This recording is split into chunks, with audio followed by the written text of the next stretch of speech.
We're on the way to blood. And we are live. Guys, I'm sorry you weren't privy to the pre-stream, but it was funny. But we are live. Guys, I'm sorry you weren't privy to the pre-stream. We really need to recognize our main host of the evening, which will be Elicia Clegg. Unfortunately, we were supposed to do this on her channel, but here we are. Elicia, the floor is yours. Well, hello, my fellow people of the world. Thank you for joining Elicia's House of Fun. Today, we will be talking about how sophisticated propaganda has become and ask ourselves, why is it that the masses continually fall for it? What do you think? Nice one.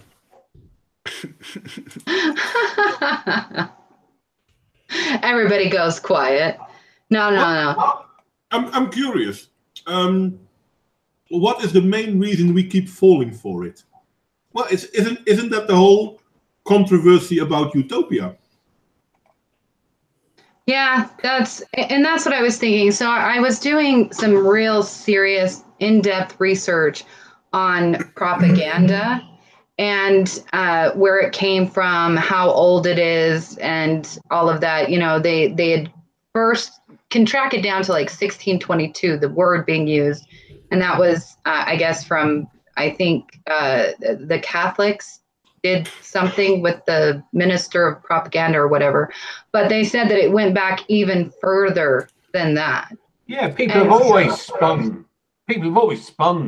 things, and that propaganda at heart.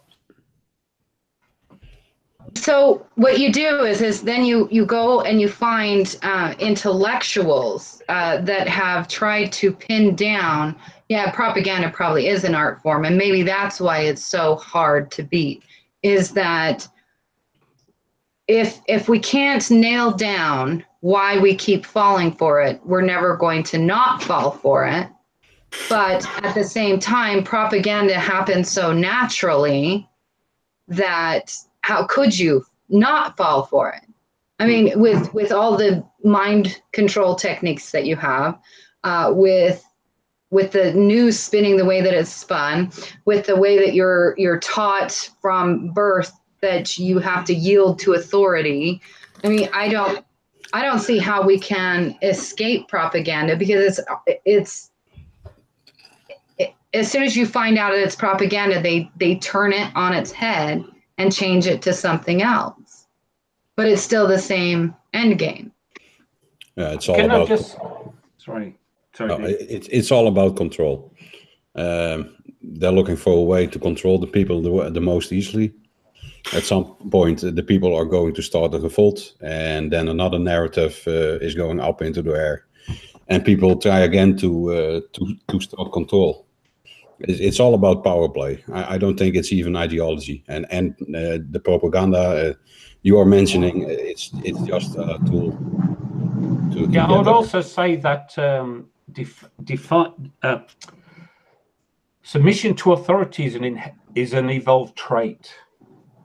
We're a social species and we're a hierarchical species. It's the only way that as a species we can maintain coherence in a group.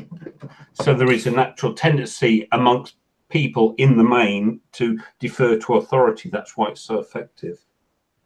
Okay, I think that it might help to talk to people with alternative viewpoints. You know, dive deep, don't dismiss contrary opinions. I think that's a good starting point to kind of at least pry open some of those mechanisms of manipulation and propaganda. You know, sometimes look into the contrary opinions, the ones that kind of rub you the wrong way. I think that helps. That's what turned me into an MRA. That's what turned me into a YouTuber. You know, and you discover this subculture. I think it's maybe something that you're more prone to when you are an artist, and you kind of like a little, you take a punk attitude to stuff, you know, and you think, oh, what does the other side say, and the third side and the fourth side, you know. It's just extremely it's a little bit like the red pill, blue pill thought, you know, that thought that what if, you know, what if everything that you're spoon fed every day by the mainstream isn't actually the explanation? The trouble there is how do you distinguish someone giving you an actual alternative point of view from someone feeding you a line or a conspiracy theory, and you know, so we constantly have to use our judgment. But the problem is our judgment is rooted in our same experience and understanding of the world that got us into the original train of thought in the first place. It's true.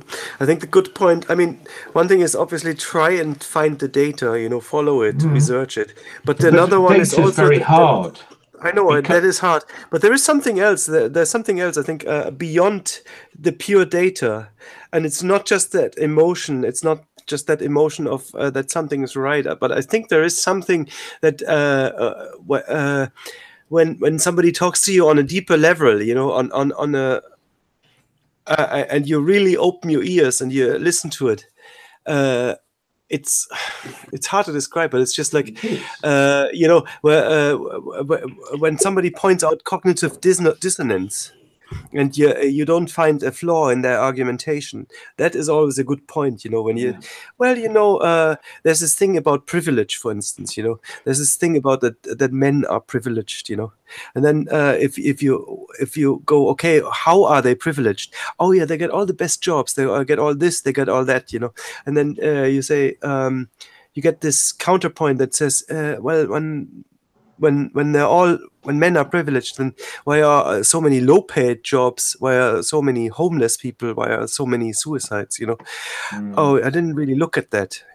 So you know, sometimes it just takes the right kind of questions to kind of blow that up. I agree with you. I agree with you. But here's another fork in that road. If you think about it this way, is that what if propaganda also works because people genuinely see the world differently, right? They do.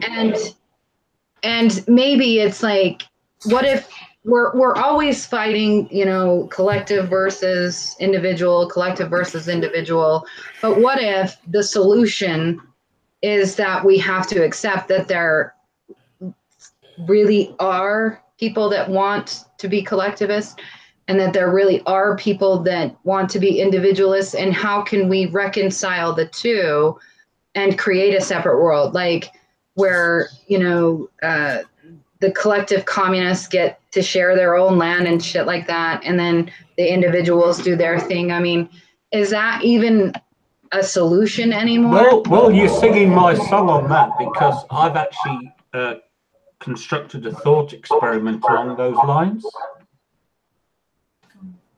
where not even in separate countries, but you could actually have the two simultaneously in the same country. How? Okay, well, imagine you have welfare at the moment. We have social housing, we have a lot of stuff provided by the state. We imagine that. Oh, I'm echoing someone. I'm echoing. Yes, we are. So what you do is you say, okay, what we're going to do is we're going to donate the land and you build it and it's yours. But nothing belongs to anybody, so it's totally collective. And in that environment, you have... you know, it's like it's an educational, so people can come and they can learn skills. So in Britain, we have technical colleges where people go and learn how to make bricks or cut hair or whatever. And you put all that into there. So it's all done for free, but in return, they get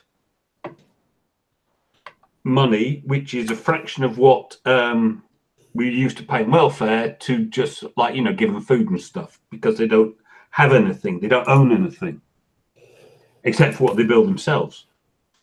But then you still allow them to go out and earn and be part of the outer world, but then they have to be taxed as the outer world, but they're not allowed to own anything in the outer world. So you either live as as an individual in the free market, or you live in a collectivist.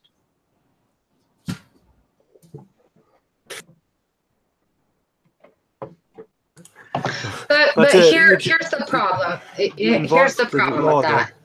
Yeah, exactly. You've involved the law, but here's the other problem is that if the collective number is too high, which it will be, then they're going to naturally, they'll devolve into something, right? And then they'll have to steal from the individuals, right? No. Well, the thing is, if you got this, how do we call it, a bipartial society, how do we call it? So we have two different lands in one country. The one starts competing with the other, the individualistic with the collective. That's fine. But the collective gets his hand over, gets beaten big time. So what do you get? You get a poverty side. Well, no, because the whole point the collective side is that they have the whole collectivism is you don't have property, so that's you're not fine. Materialistic. But I think that will work fine. In parallel, if you don't make up rules that are binding for everyone. So if you say that the membership in either of those groups, or the group collectivism or the individualists, the capitalists, whatever, that is voluntary, then that might well work, and might well one coexist. or the other. You just say you pick one. If you want property, you leave the collective. If you don't want property, you join the collective. And I think you had this model in Israel. Wouldn't you have that with the kibbutz? These perhaps collectives. Yeah, like family. You can have collectives in an individualist society. Yeah, you can. There's no reason why not, And you had these experiments. In the late 60s, early 70s, with the communal living, where people would move together, following on from the free love, the baby pill revolution, people moving together, and it was an interesting experiment that was lived out by individuals, but it was also recalled by their children of being one of the most horrid experiences. Yeah. So it's something that it is a political kind of dream that is possibly practically manifestable. You can live it out, but at what cost? But here's the thing: that people conceive of it in an unrealistic way. The only way to destroy that conception is to make it real, so that they can learn for themselves. Allow them, definitely. As long as you don't turn it into a law. No, you give choice. It has to be based on choice. Yeah, but the problem is the collectivists don't like to give the other side a choice. Right? No. That's where the real problem is that, I mean, think about it this way. I guess for, all intents purposes, like tribes, right? Small little tribes used to be able to be like that. And yet tribes still fought with each other over and over again. Of course. So is it the human condition? Is there any way to get around this? Or I don't know. No, because that's how we evolved. We evolved with in-group and out-group. And there is if there isn't an out-group, we bloody well make one. But isn't this the main problem that we have with any ideology that needs force to implement how well and how good and how great it is for people? All ideologies require that. That's the point. But that's the thing. Not all ideologies require force to make it work. No, then they're not ideologies. No, then they're working models. Fair enough. But still, in a way, a meritocracy is an ideology as well. No, it's a principle. It's a principle. It's not an ideology. It's a fundamental difference. An ideology is what to do. A principle is how you do it. Yeah, but that is basically true for religions and ideologies too, how you do it. No, because it's about what you do. They're prescriptive. Yeah, well, here's the problem, okay? And I brought this up in other streams before, and it needs to be suggested or even whatever. But what if the collective mentality is nature, not nurture, nature? But then we're not going to be able to fight that. And so, what is the nature of the collectivist? They have.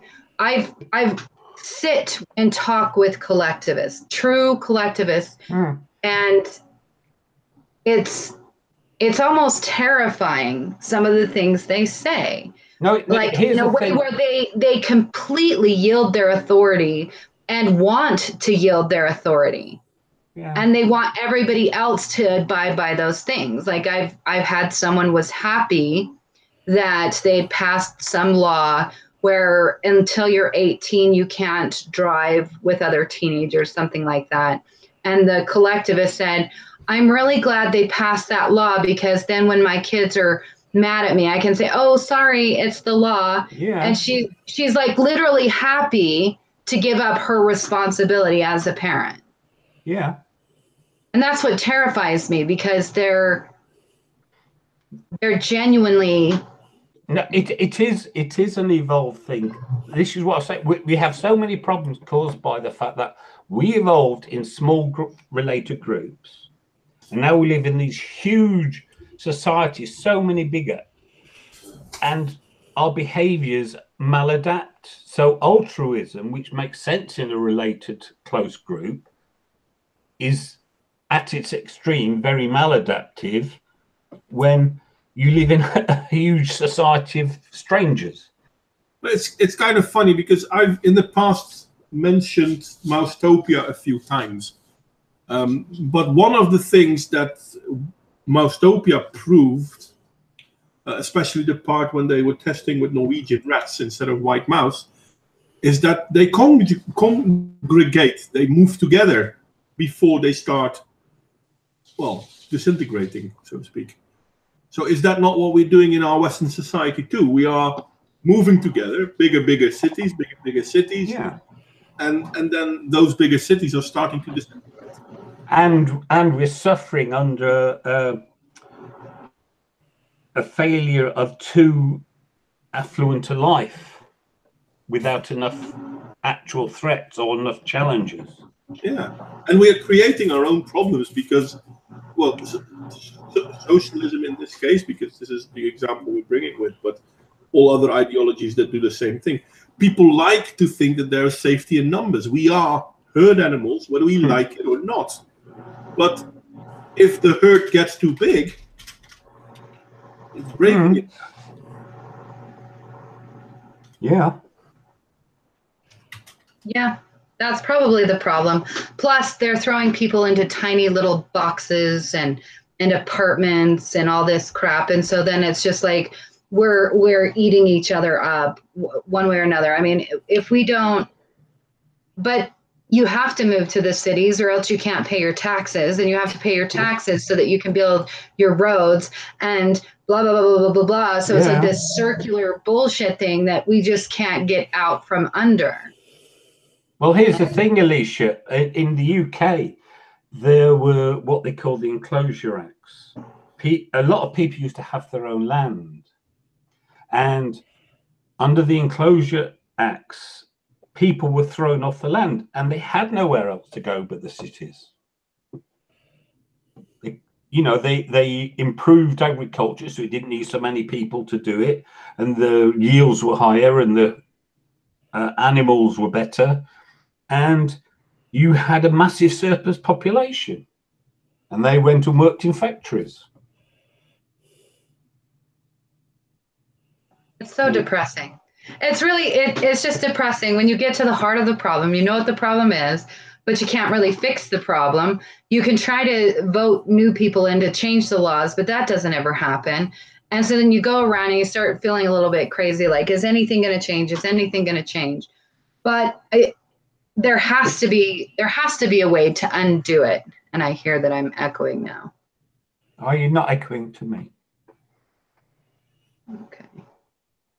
That's really weird. Sorry, guys. But yeah, I don't know. I think we have to come up with a solution before it's gone too far and we can't go back again. But this is why I'm a pluralist, because I think we have to stop this all this way or all that way mentality, because no solution suits everybody. Yes, but there has to be some ground rules, some principles we all adhere to. Absolutely. So that's, but this collectivism behavior, it's nature. It's pretty obvious. It's nature. Yeah.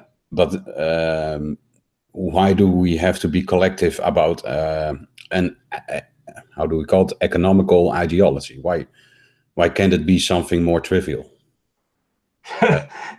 The funny thing is okay. So my conception, which is probably me being stupid, of Marxism was, when they said the workers own the means of production, I envisaged a fully competitive market economy where each worker was part, like a cooperative, part of the ownership of their factory. And there's nothing in that bottom level of what they were trying to address in the condition of 150 years ago that contradicts that.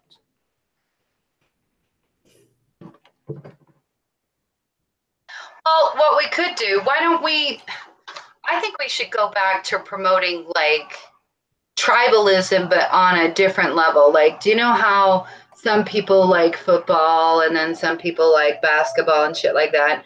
Why not create like an outlet for people to be tribalistic and get all of their aggression out? That's right? What sport is. Yeah, that's like sports and mental sports and like. But you also get the these talent shows. They're kind of the same thing as well now. That's why they're so popular. So everyone gets behind the people they're rooting for, and you get to vote, and you get all that is a good exhaust to get it out of the system. I strongly believe that. Especially if you look at the soccer here in Europe with some teams, with all the hooligans and stuff like that. Well, yeah, better that they get off of each other than at the public. Well, let's say. Sorry, go ahead. But my point was, why do we have to be collective about this economical ideology, something like socialism? Why can't it be something more trivial, like? Like the flag of your country. That's it. That's your identity. That's why does it? It always seems to be something that is divisive. Like Reagan's going to play to us. Now, I agree. It's always something just divisive, and Hai is exactly right. We already do the sports thing. Rome fell. They tried to do that. I mean, society collapses in on himself. Maybe it has nothing to do with individualism, nothing to do with collectivism, and it simply comes down to when your numbers are too big in any given areas that you collapse. And there's also something else you can do to prevent from things getting out of hand. Because why do we see so little fascists and Nazis? I mean, like the real Nazis. Well, where have they gone? All of them. No. They're in Idaho. The Nazis have gone for a long time. I'm sorry, I'm interrupting in this one because this is a very important one. The Nazis have been destroyed during the Second World War. Everyone now claiming to be a Nazi, even just claiming to be a Nazi, is a fucking liar. Because being a Nazi means you're part of a certain political movement. That political movement doesn't exist anymore. You could call them neo-Nazis, but you can't call them Nazis. But even after that, the Nazi movement was a reactionary movement to the Bolsheviks. we have to recognize this because we are facing the same fucking problems again. This is why it's so very important. The Bolsheviks call everyone against them a fascist. And yeah, oh my heavens, you're so right. I'm actually doing a case study on the Bolsheviks because I'm going to be posting a video later tonight because I'm deconstructing. I'm doing what Derrida does. I'm deconstructing a 3 Arrows video about cultural Marxism. And there really were the Bolsheviks. And some people are acting like Bolsheviks didn't even exist. Yeah, some people are ignorant. But no, that's your point is valid, Modoing, because that seems to be what our problem is, right? It's a reaction to something that's oppressive, right?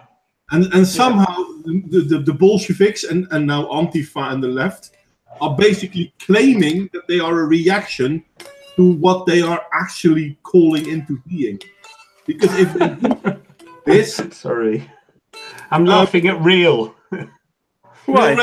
Mate, maybe you should not leave the microphone open. Oh, can you hear me? I thought I had my sound turned off.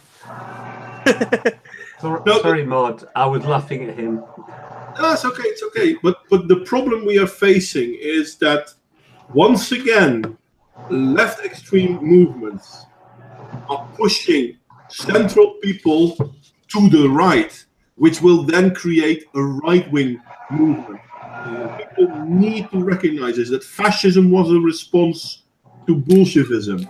The problem is that, and I see this in almost everything they ever write, no one in that leftist mindset ever wants to take any responsibility for anything they do. But we need to do it. If we want to prevent the right from happening, we need to stand up as the centrist and say, "Oi, off to your room." Because if we don't... No, here's a crayon and a puppy to cuddle. Because if we don't, then there will be a new right. And I disagree with calling the Nazis right, to be honest, because they weren't right, they were left. Oh, I agree. And Okay. there is a growing right. There is. I can tell you as I get so attacked by people that they're not like traditional right, whatever, but men are getting really bitter and angry, and we're building up. We're creating monsters. That's what we always do. It's exactly what the video I'm putting together is. There's literally steps in creating monsters, and we're fucking doing it. Yeah. We do it time and time again. If you demonize half the population the whole time, and you give them no out, no way of even redeeming themselves, what do you expect? Not you, but you know what I mean. The feminists who shit on men all the time, what do they expect?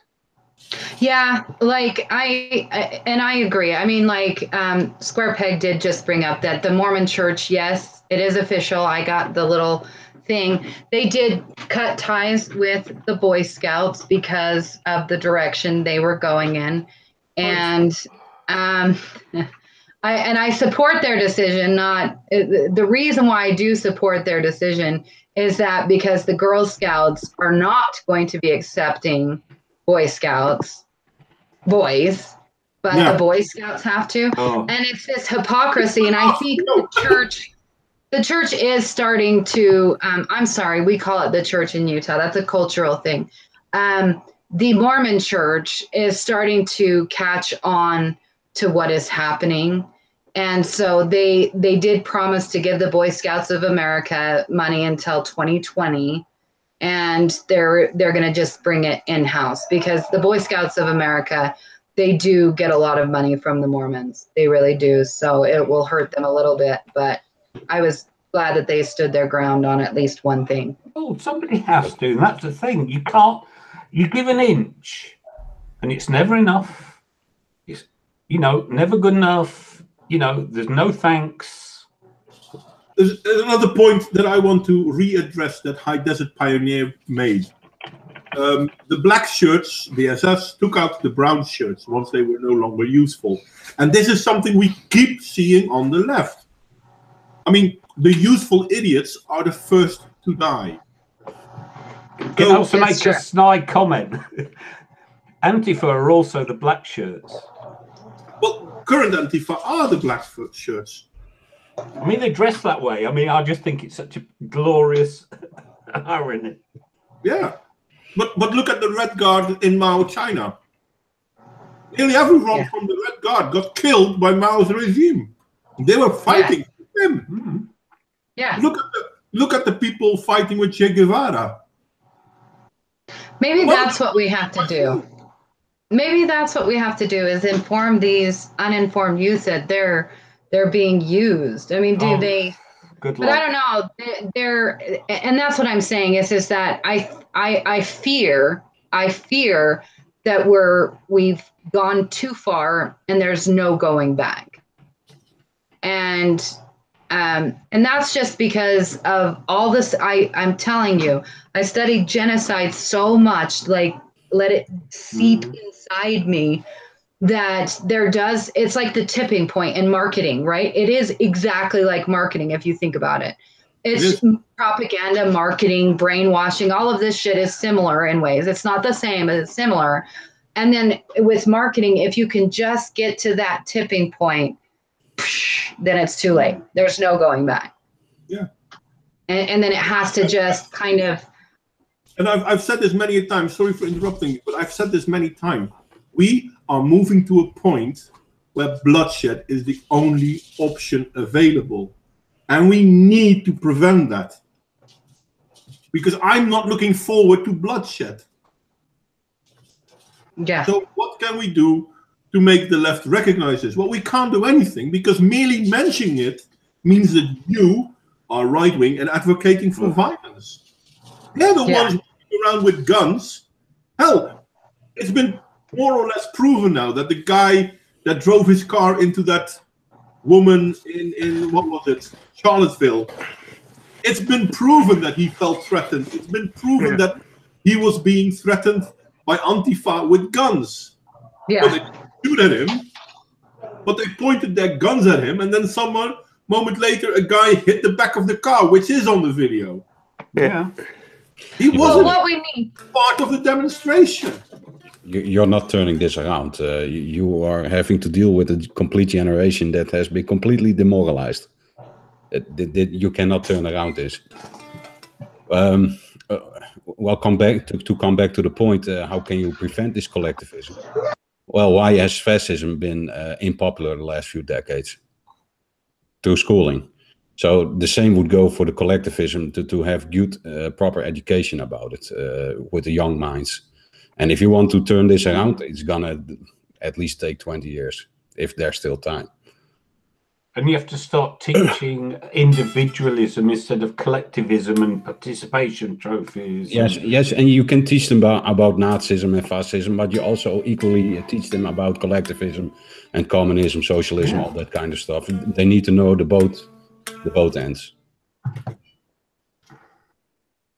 But to turn the ship around, I don't know. It can be already too late. That's a possibility. No, it's going to take decades. That's the problem. It will take decades, but are there still decades left to turn around? That's the question. The fast way is a war. That won't take decades. That's the most effective one. But who's fighting who? No, but there will be civil unrest because one side is already prepared to use violence and refuses to reason.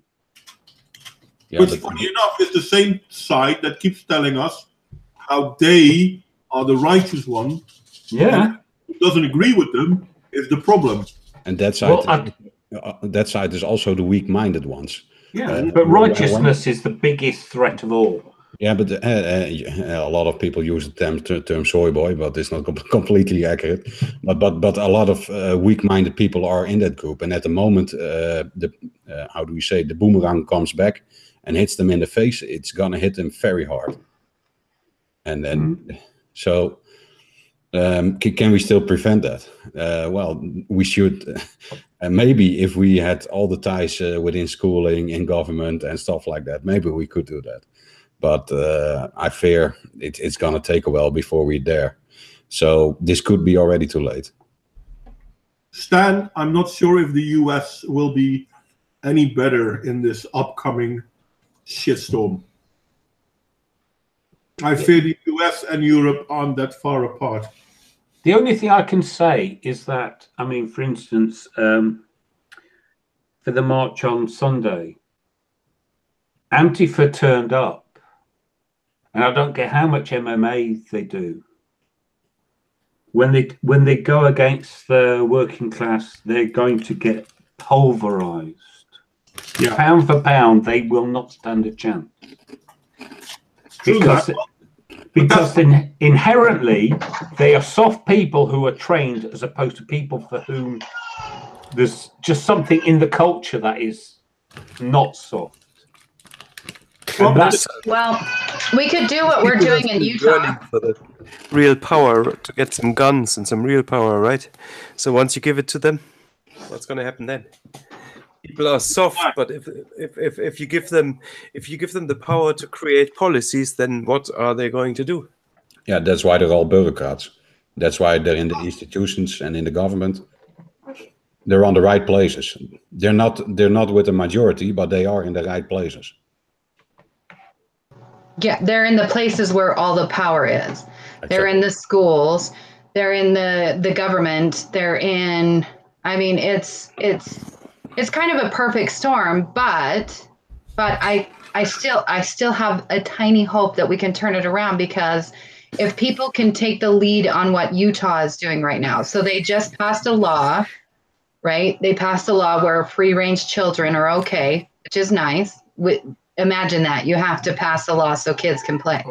Oh, terrible. And then they've now started specials on the radio, on billboards, on, I think, television, where they're talking about helicopter parents and the dangers of that, and that kids need to be allowed to be kids.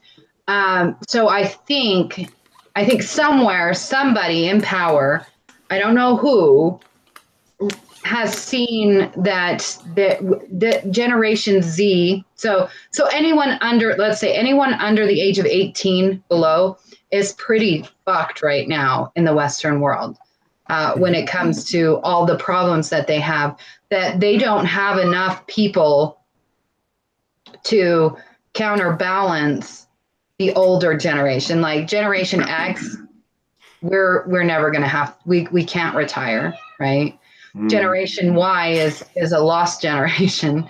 And then you have Generation Z that not only has the problems of, you know, the helicopter parenting and stuff like that, and the all the warring stuff, but the majority of them, at least in America, are on drugs.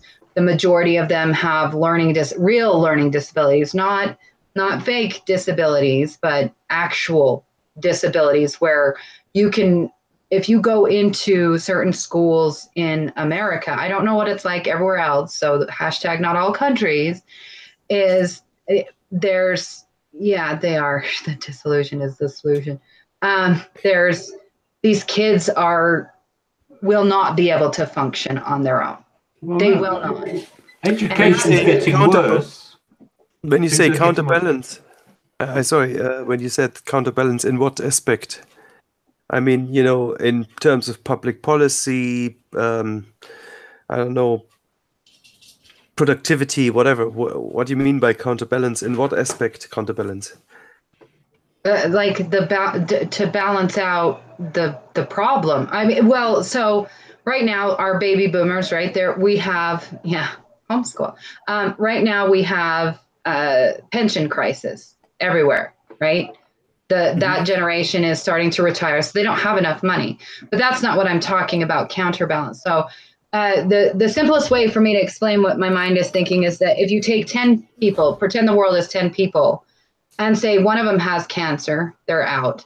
Another one is mentally dysfunctional, they're out.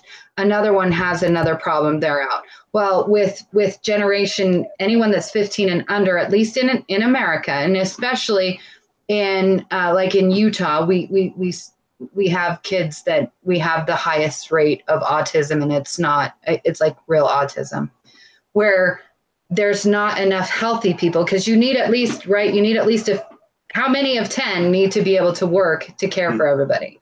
I think somebody noticed that we're down to probably only 1 out of the 10 that could functionally actually be healthy enough to sustain the other 9, and that's just not possible anymore. It's just not possible. That's what I'm talking about. So they're like, we need to find a solution, or else we're not going to have a world to rule over. But you know what this reminds me of what Jordan Peterson said. I don't know if it's true, but what he said is like 10% of any company on average, 10% do 90% of the work. Yeah. Well, yeah, it's the Pareto effect, and I agree with that. But you still have, but that's each separate company and each separate job. So you'll have the Pareto effect for farmers, and then you'll have the Pareto effect for mathematicians, and you'll have a Pareto effect for creative people. But that Pareto effect, that one person isn't going to be able to do the Pareto effect for all 3 jobs. You need at least enough people in those places. I mean, I'm just saying, I get what you're saying, but I think it's something that the majority of people who kind of believe in things like minimum wage and like a wage for everybody. What's that called again? Basic income. Yeah, basic income. That's what they argue for. That there's always somebody who is really, really, really rotten thinking rich, and he can pay for no for everybody else. That I don't think that's a fair representation. I mean, even Charles Murray is in favour of a basic income. The point is that if you've got to provide welfare, you want to do 2 things. You want it incredibly bureaucratically efficient, because it's a bureaucracy that kills you. It's not even the welfare, it's the fact that you then employ this huge army of people to implement it. And the minute you means test, you have a massive bureaucracy. You have people gaming the system. Okay, so what you do is you can say, okay, what we'll do is we'll give everyone some money, and that's it. Don't care how many kids you have, don't care whatever. If you want more, go out and earn it. That's the principle. So the means testing is something you would agree that is like with basic income. That's something that's built in, right? Means testing. So you kind of draw a line. You have no means testing with basic income. You just, but every citizen gets a certain amount of money, and if you earn tax. It just sounds retarded, because it just means that there, if everybody gets something, right? Then if you look at the overall money, nothing comes out of money. So nothing comes out of nothing. So there must be a group of people who pay. No. You pay your tax, right? You pay your tax. You pay your tax. You get your basic income. So your basic income is tax deductible. So for the majority of taxpayers, you just get it offset. But you don't understand that. You're paying the money anyway in welfare, and you're paying it anyway in bureaucracy.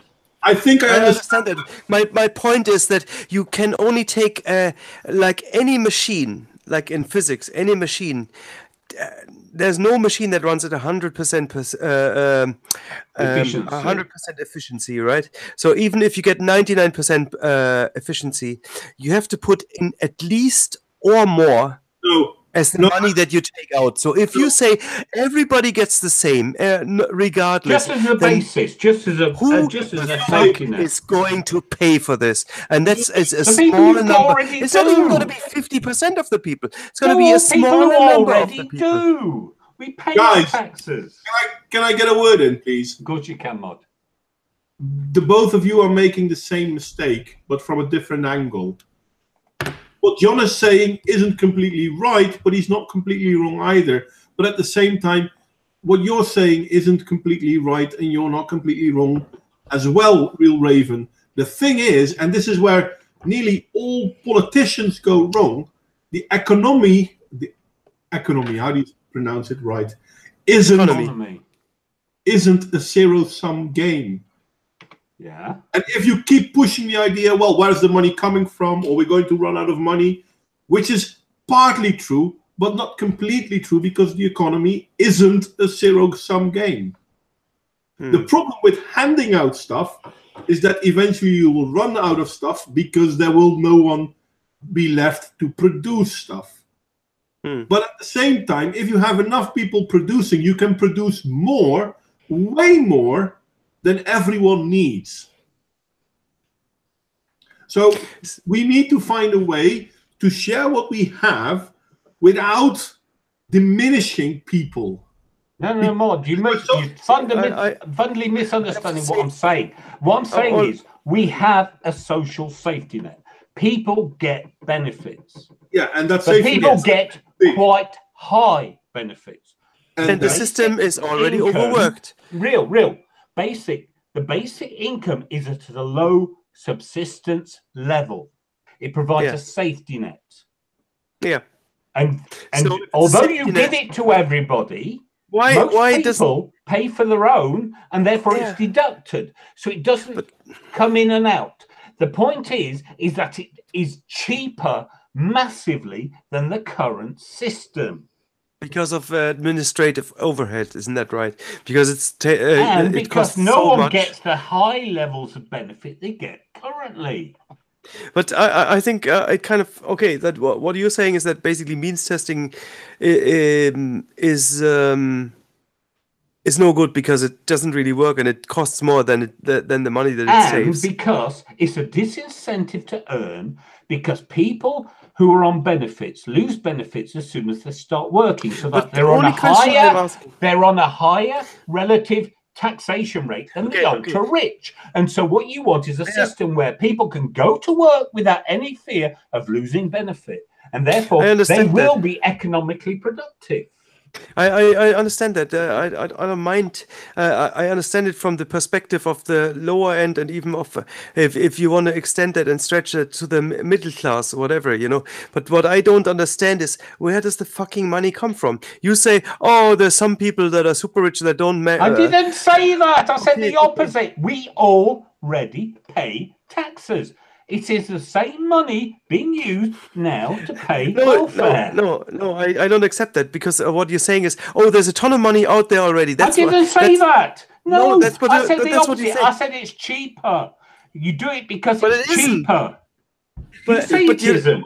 No, because you keep cutting me off. There isn't money. There is not money. There is not money. You keep cutting me off every time I try to make the actual calculation, you know, where you say, okay, everybody gets 500 euros. Okay, who's going to pay for it? Doesn't matter. Everybody gets 500 euros. Okay, but who's going to pay for it? I answered your taxes question. Are paying for it already. I answered your question. Right, every taxpayer pays tax. You think it's going to be cheaper than what we already pay out to people on welfare, to people on in net. I don't believe that.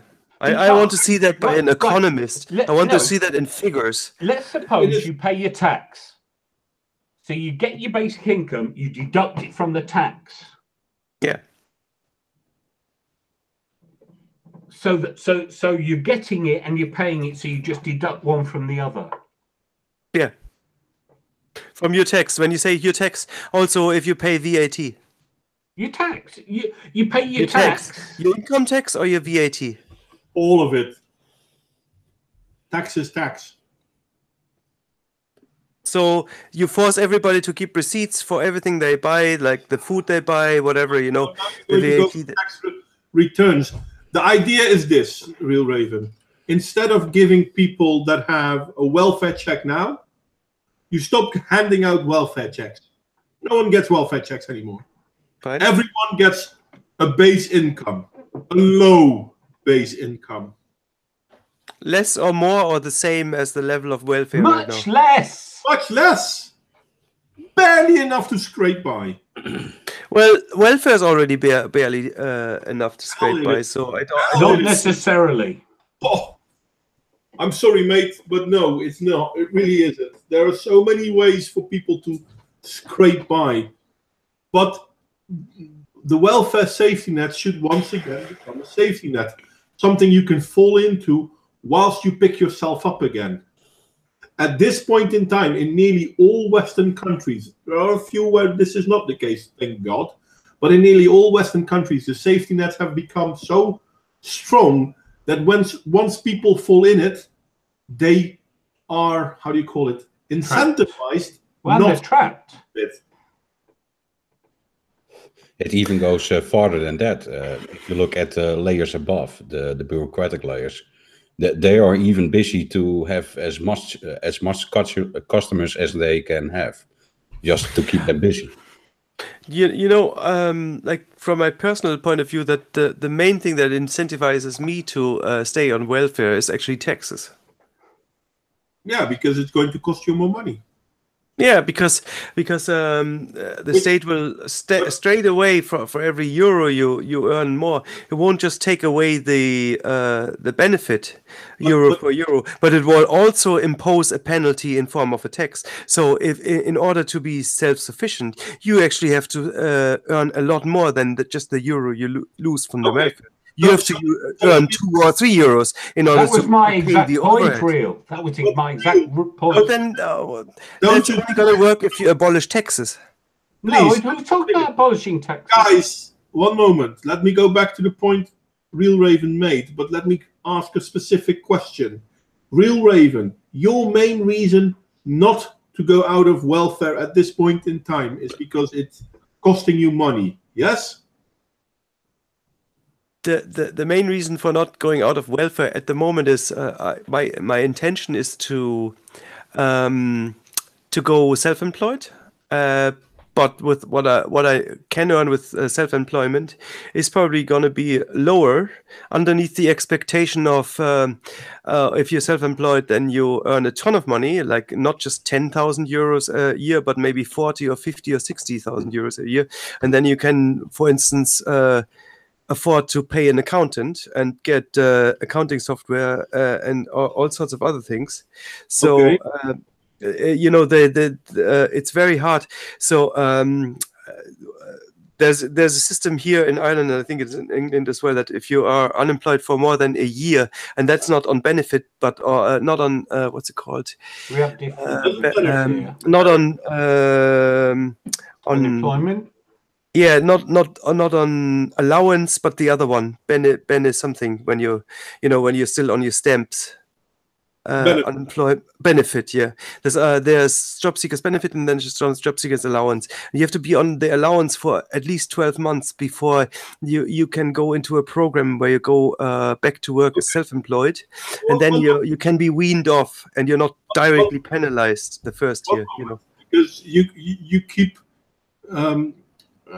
bringing in a lot of information. Yeah. But my question is quite simple. Your main reason for this point in time for not working is because it would cost you too much money, right? Yes. Okay. And it would force me. I mean, I could do it, but I'd have to go full time. I'd have to you're filling in again. Kill myself as my mental health, and I would have to sacrifice not just my family, but also 2 hours of my life every day in standing in traffic, and additional tax in form of carbon tax. You're merely flooding the stream now, mate. You're just flooding the stream. What you are doing is trying to explain why it is unworthy. Well, unworthy. That's not the right word. Why it's not a smart. It's fine. It's inefficient. Yeah. It's inefficient. Thank you. That's a better word. It's inefficient for you to leave welfare and go to work. Yeah. On this we agree, right? Yes. Doesn't that then mean that welfare is failing? Because welfare is supposed to help you get back on your feet and start working again. Wherein, in fact, welfare is holding you back. Yes. And that's the problem with welfare. Yes. That needs to be addressed. Yeah, that's true. So welfare needs to be a lot lower so that the incentive to go back to work is higher. But I did find a compromise, though. I mean, there is ways you can. This is not there is a compromise. You're actually allowed to work to a point part-time, you can work 1 or 2 days a week, where you don't hit that ceiling, and they'll just penalize you to the tune of 1 or 2 days, the days you're working, if you don't earn a ton of money. So I can say to my employer, don't pay me too much. You're only making the point even stronger. You're not defending it. You're actually giving more reasons why this shouldn't happen. See, the problem is that there is a two-tier system, right? There's this system of have-nots and then have everythings, and there's nothing in between. No, that's the problem. That's not true. There's only this. You work 100%, and you're in the system. You work for the men, and you give 40% of your income away. Or who told you that? Seriously, who told you that? No, this is just my experience. Are you a have-not, or are you a have everything? Yeah. Which one are you? Which one are you? Are you a have-not, or are you a have everything? Well, I'm not a have everything. But are you a have-not? I'm trying to stay in line for that, yes. While holding your guitar in your hand, sitting in front of the computer talking online, are you a have-not? Yeah. You're a have-not? Yeah. Well, then, I'm sorry, mate, but then you're just greedy. But the thing about these items is that they weren't paid with official money. That doesn't matter. Seriously, it doesn't matter. It only proves more that the welfare system is broken. It's not that you can't earn money, but it's. I'm not saying that the welfare system isn't broken. But what I'm saying is it doesn't. It's not because it's badly designed. It's because it flows from tax, and I think that our implementation of tax is broken. No, it's the welfare system is also badly designed. I know, but it flows from a system where money is constantly being redistributed by powers who think that they can handle money better than the individual. That's what I think. It comes from we'll find a system that works for everybody, and I think it's doomed to fail every time. Yeah, it's doomed to fail because it holds people back. It's doomed to fail because it holds people back. It holds people back because it's designed top down. Yeah, I hear you on that one. I hate tax time. I hate tax time. But there's certain. Well, and that's the thing is we've got ourselves locked in a trap, right? So we have to pay taxes, but then a lot of people can't afford to live because of those high taxes. So then we have to increase welfare. But then when we increase welfare, then we need to raise the taxes again. And it's like this weird cycle. America is interesting. It's kind of more obvious in that way that they concentrate tax time into 1 month. In Europe, we have tax constantly every month, and you have VAT, you have to pay constantly. You have income tax, you have to pay constantly, and tax time is only a problem for people who are self-employed because they have to keep all that shit on the side and then declare it at the end of the year, which is the American model. But in Europe, it's actually everybody constantly has to pay, and they're used to it. What are the main things being paid with our tax money? Where we're giving it to the government to give to their crony capitalist friends and shit like that. That's what I want to know. Where are our tax dollars going? Where the fuck is our money going? Schools, roads. Our money. So in America, sorry. Answer the question. Can I please answer the question? Yes, where is the money going? The money is going. If we look in Europe, the money is going to schools, health and wealth care. Sorry, healthcare, wealth care, safety. Yeah, police and army. And the state itself. And the bureaucracy. The bureaucracy pays for itself while doing all these things. But here's the worst part. The wealth part is basically the subsidies. The employment, the benefits. Yeah. Now, people who have these benefits are basically not paying tax. They are, but they're paying tax with the money that they were given from the government. So, in effect, the government isn't making money off of them.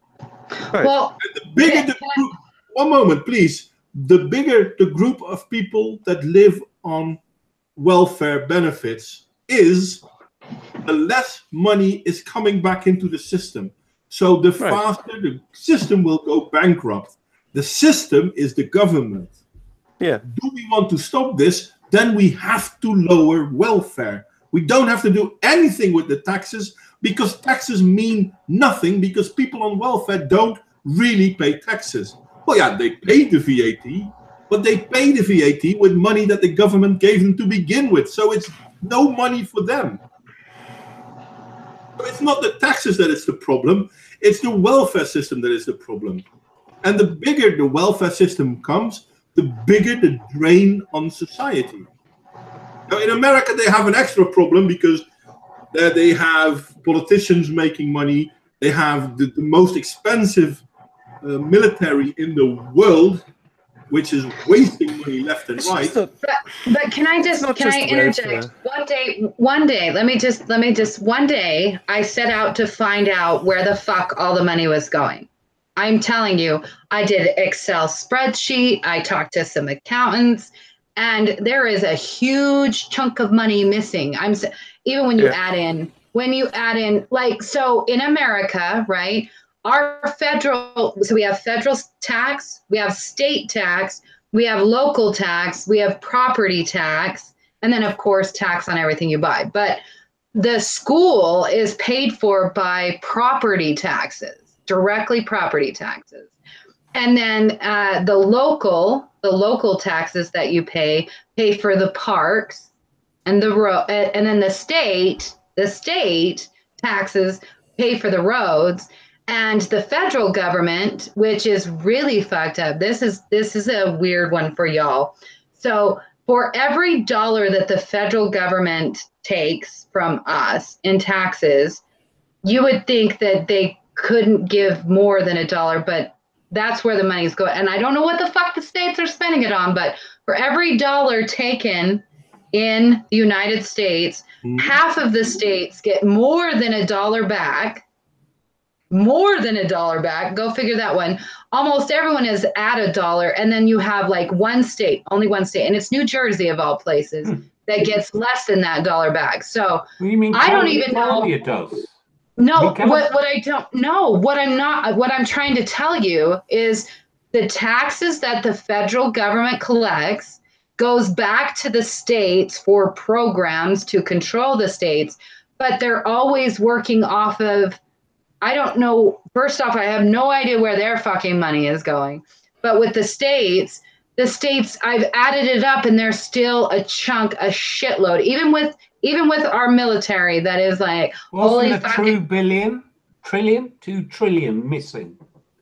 Well, that happens all the time. But what I'm telling you is that there's still money left over, and we don't know where the fuck it went. Where the fuck did it go? Like if you take one school in let's say you take a school in Utah, this will piss everybody off, because I'm going to tell you that so you've got the top management. Oh my God, I can't think of what they're called right now. They're not a principal, they're above a principal. So he makes $500,000 a year. I think you'd be surprised what goes into bureaucracy. Yeah, that's what I'm saying. That's a lot. If maybe it's not welfare that's the problem. Maybe it is taxes, because the taxes are giving money to. The whole system is a problem. The whole state.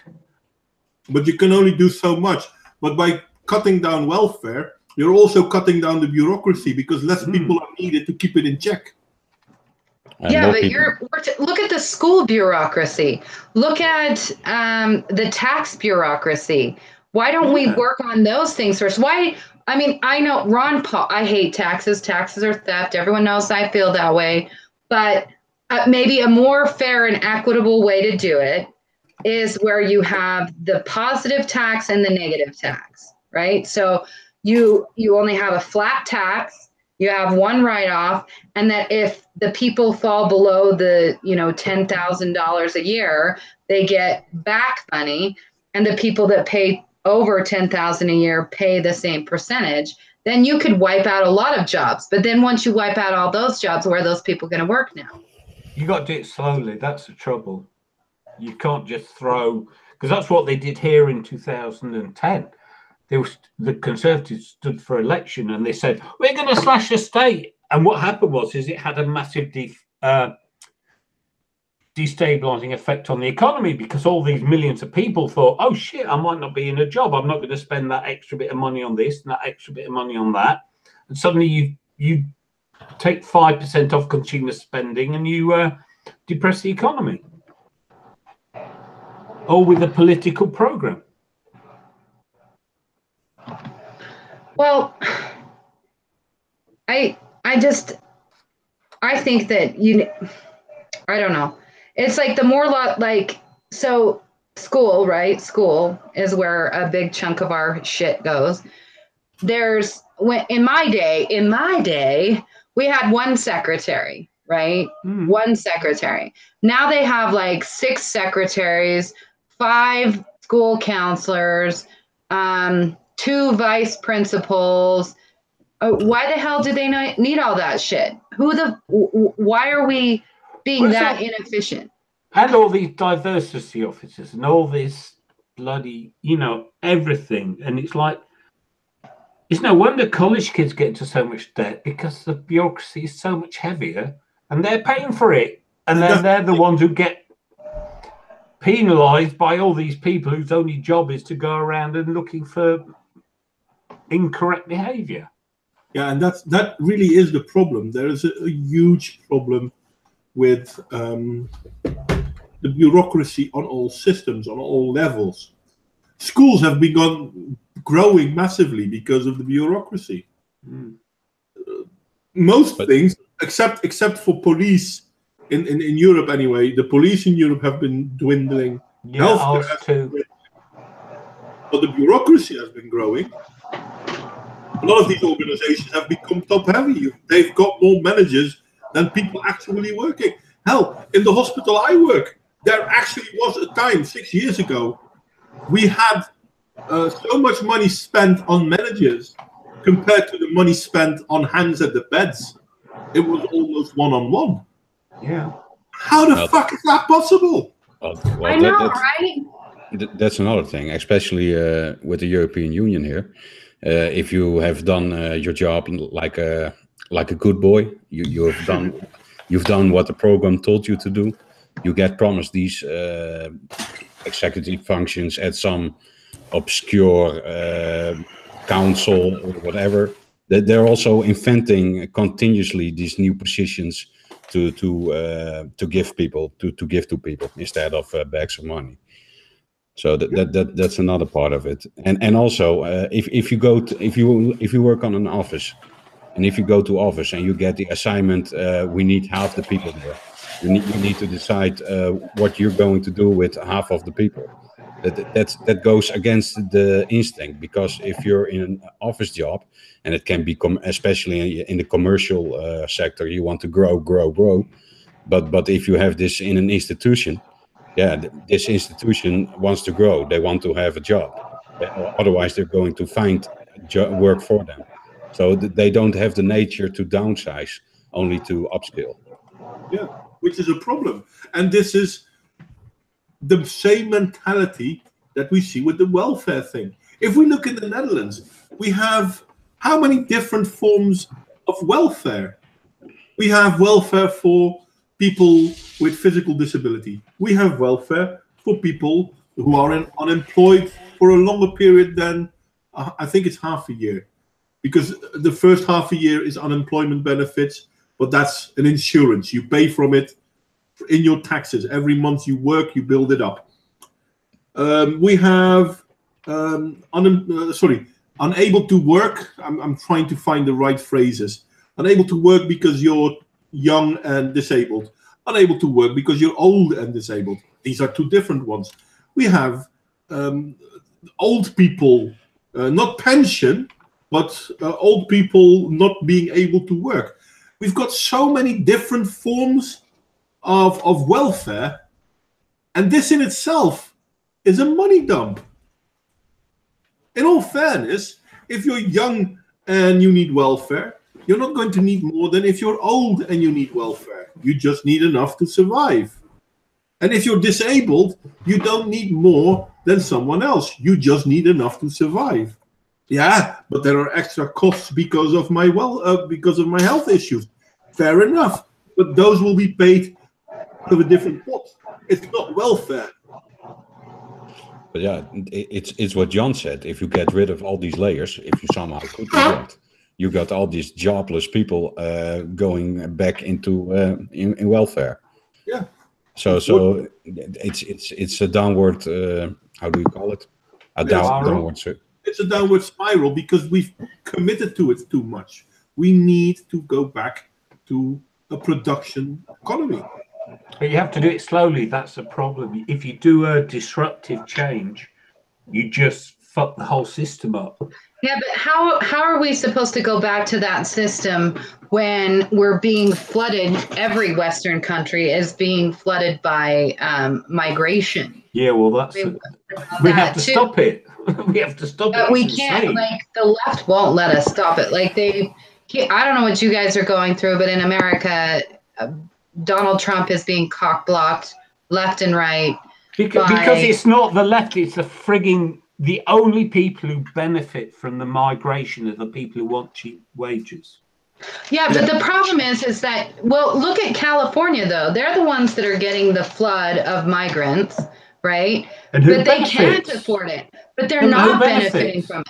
That's what I'm saying. I don't get it because California is dying right now. They're so rich. That's what's fucked up about it. It's like, imagine you're a rich person and your house is decaying right before your eyes, you know?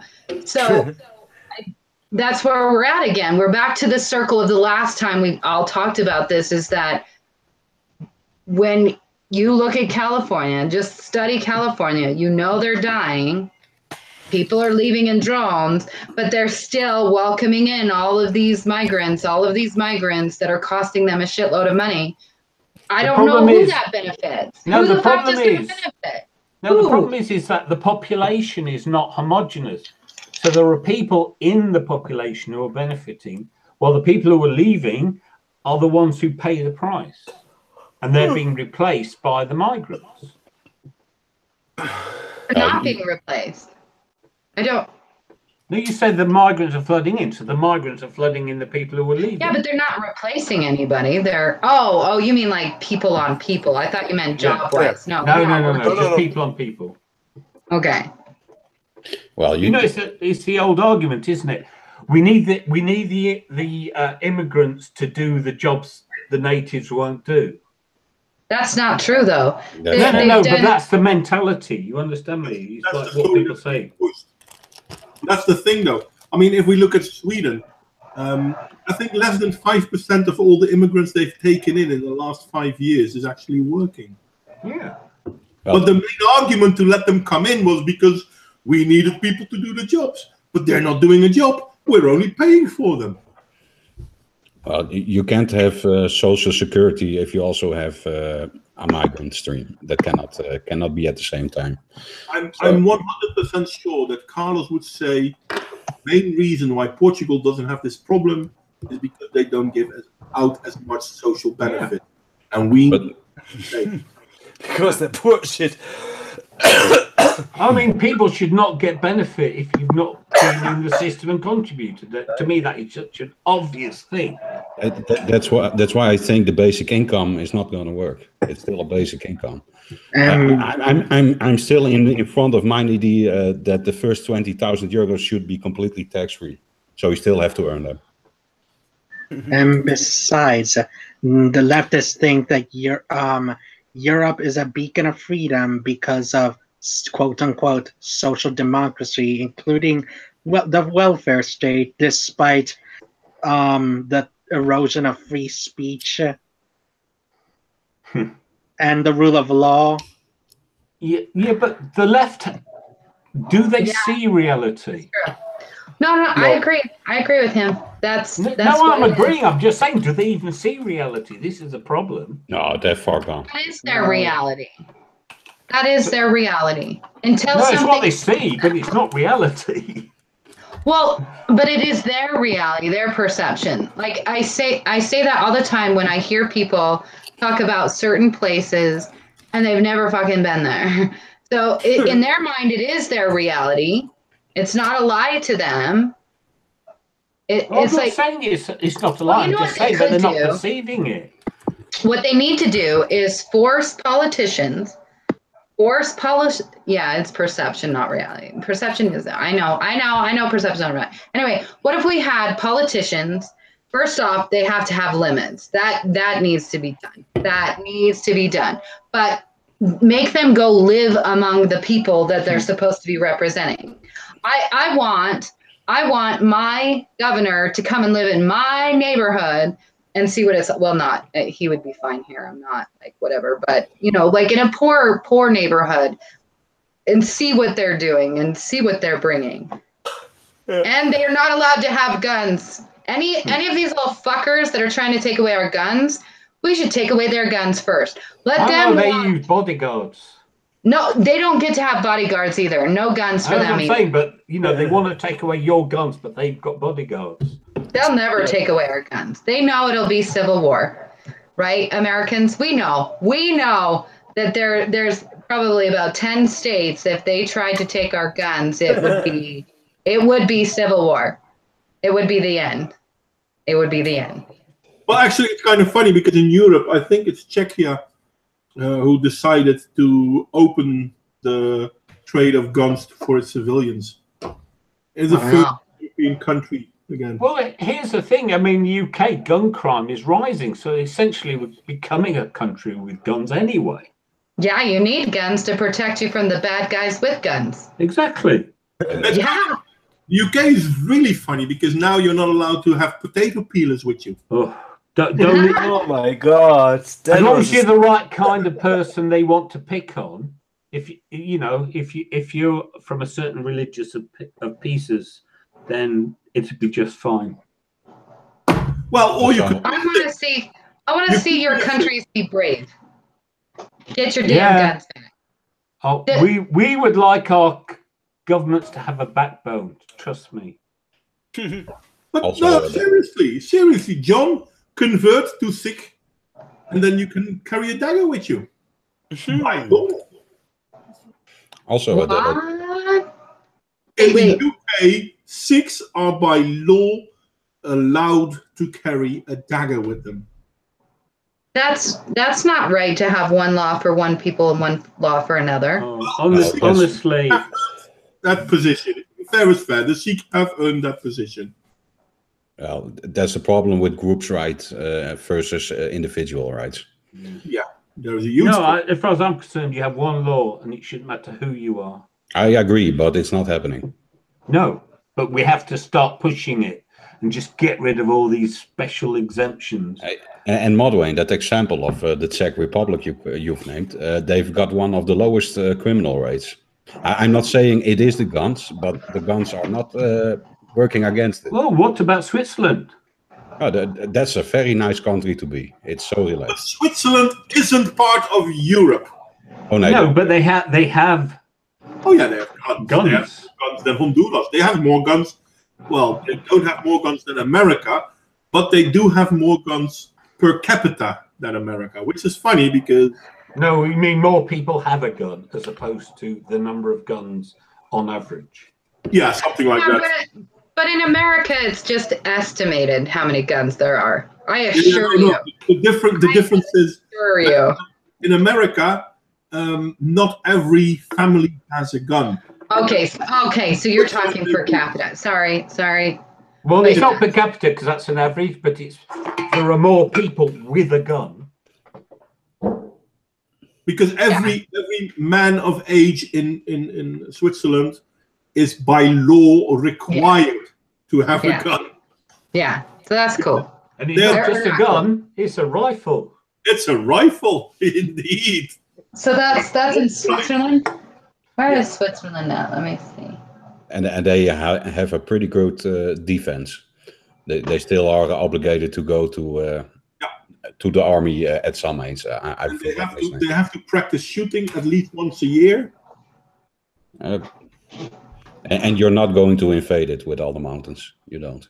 Yeah, it's no use. They don't have anything anyway. You wonder why anyone would want They to. do. They've got all the Nazi gold. Oh yes. Sorry. Yeah. Gold isn't important anyway. Oh, they're landlocked. Oh yeah. That's why. Oh yeah, where they're located, yeah, they need to keep their guns, man. But This they're language. a neutral country. They haven't been part of any of the big wars. I know. Oh, okay. No, I know that just because I watched Hetalia, and there was this funny episode where aliens came down to take over the Earth, and the aliens put this like beautiful bubble over Switzerland, and so that the Switzerland people were just left out of it as they're killing everybody else on Earth. It's so funny. Oh, sorry, off topic, but it just reminded me of that. It was so funny because they're neutral. Could you imagine aliens coming down and they kill everyone except for the Swiss? That's white privilege, surely. But it's safe to say that having guns is not immediate having a rise in criminality. No.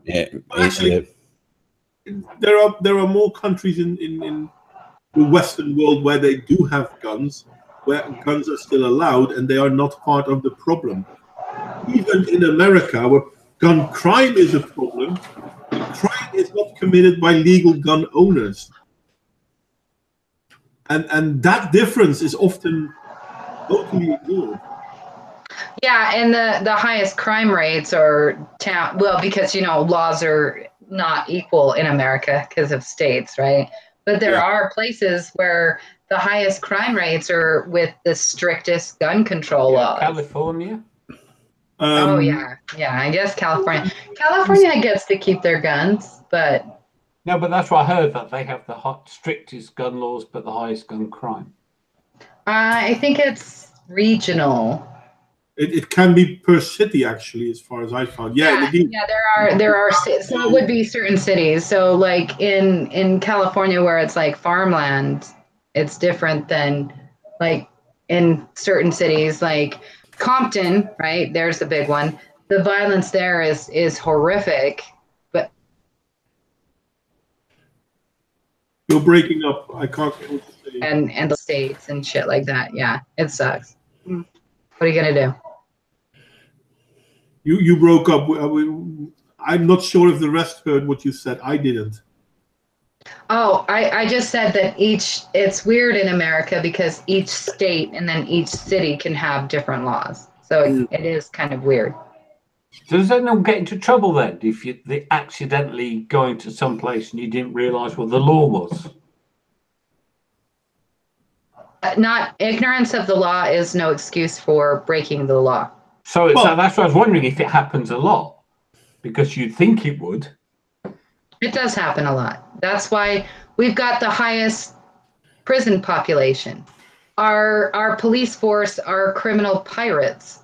It's not even a joke. Like, seriously, well, you guys. It's an industry, isn't it?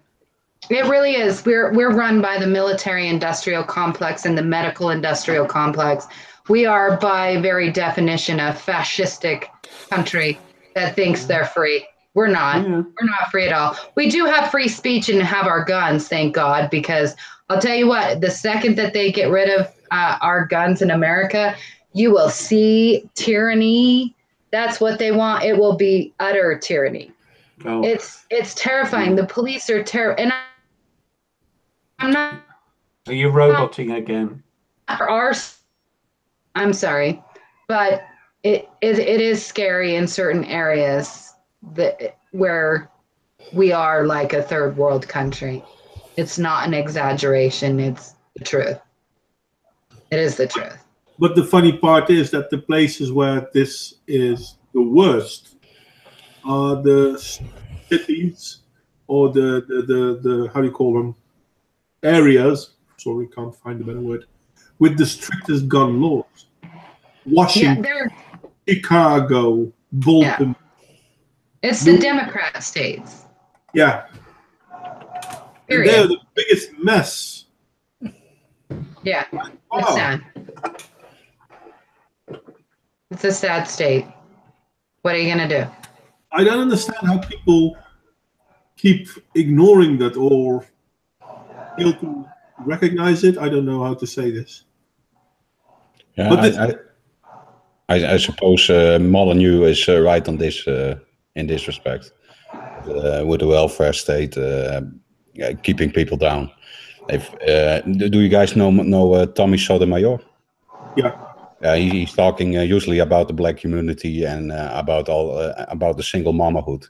Yeah. And single mamahood is facilitated by the government, and that's why you get all these third world kind of ghetto areas, I suppose. Yeah. Which is another fine example, because the welfare system destroyed in America, but in England too, by the way, destroyed the nuclear family, or the need for the nuclear family. And there were women in the UK that I've been told of, but maybe John knows more examples than I do, where women were actually getting pregnant, getting children, because by this they paid for their life. Well, it's a very long-standing problem, because what it is we have a system of social housing called the council flat. The council provides property.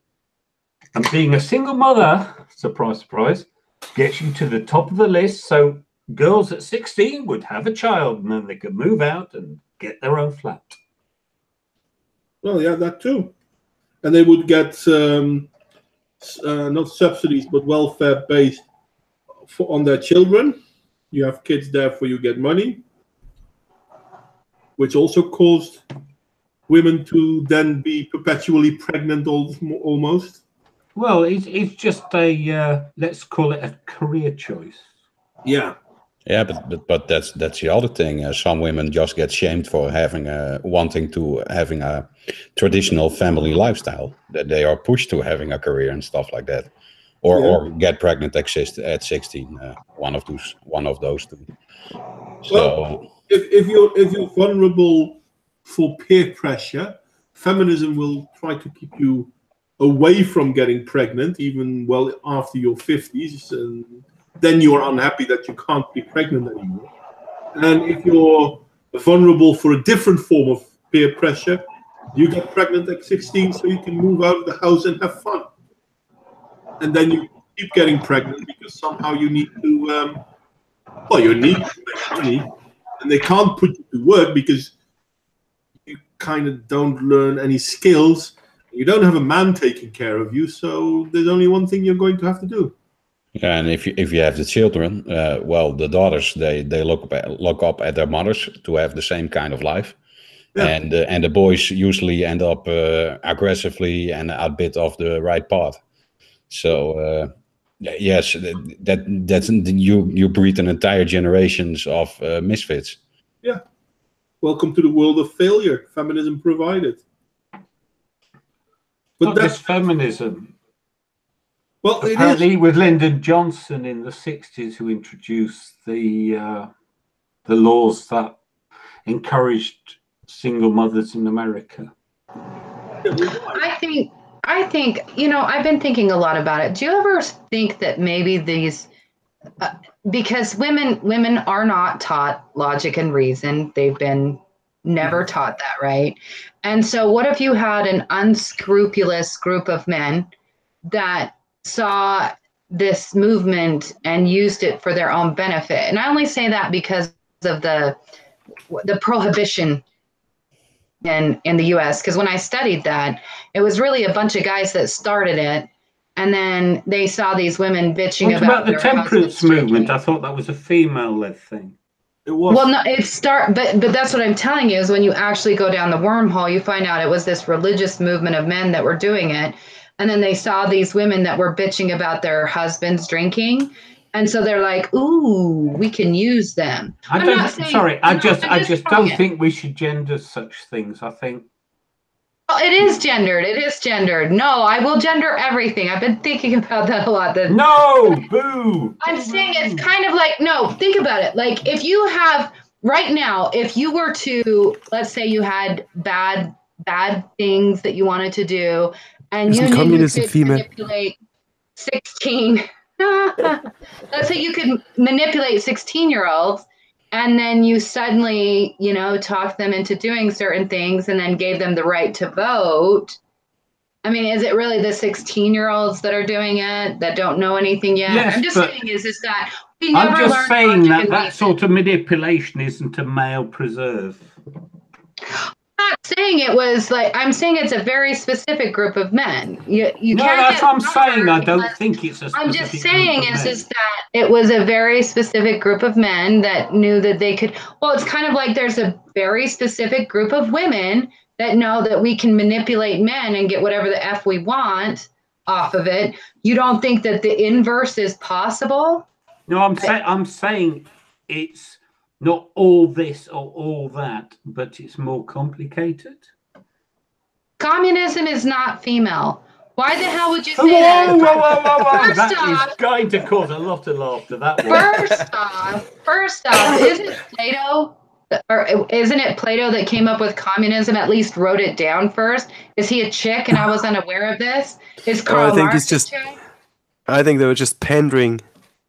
You know what You it see, is? a lot of people suggest that socialism is an inherently female mentality. I'm not going to judge. I'm merely reporting what I've heard others say.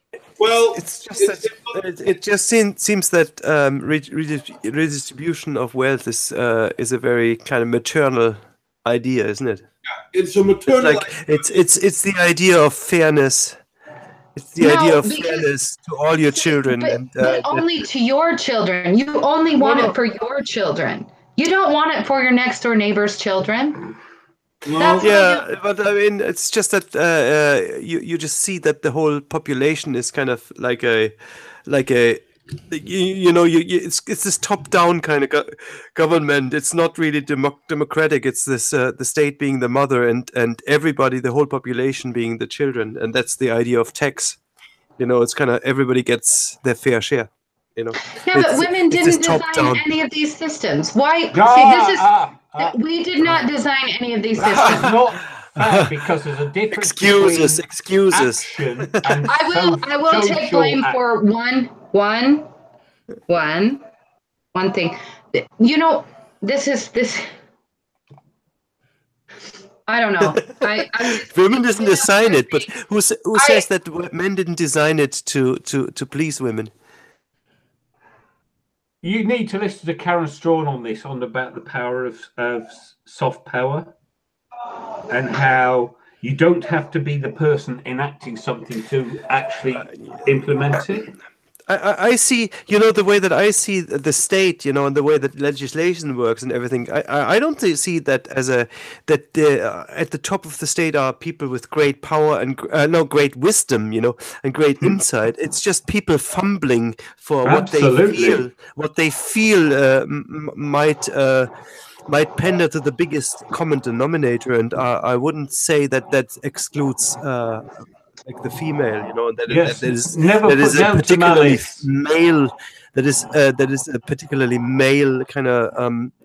Well, look what we're doing. Look what we're doing. We're doing exactly what we say that the left is doing. So you guys are now like bashing on women. No. I blaming us for socialism, and you're bashing on men. Elicia.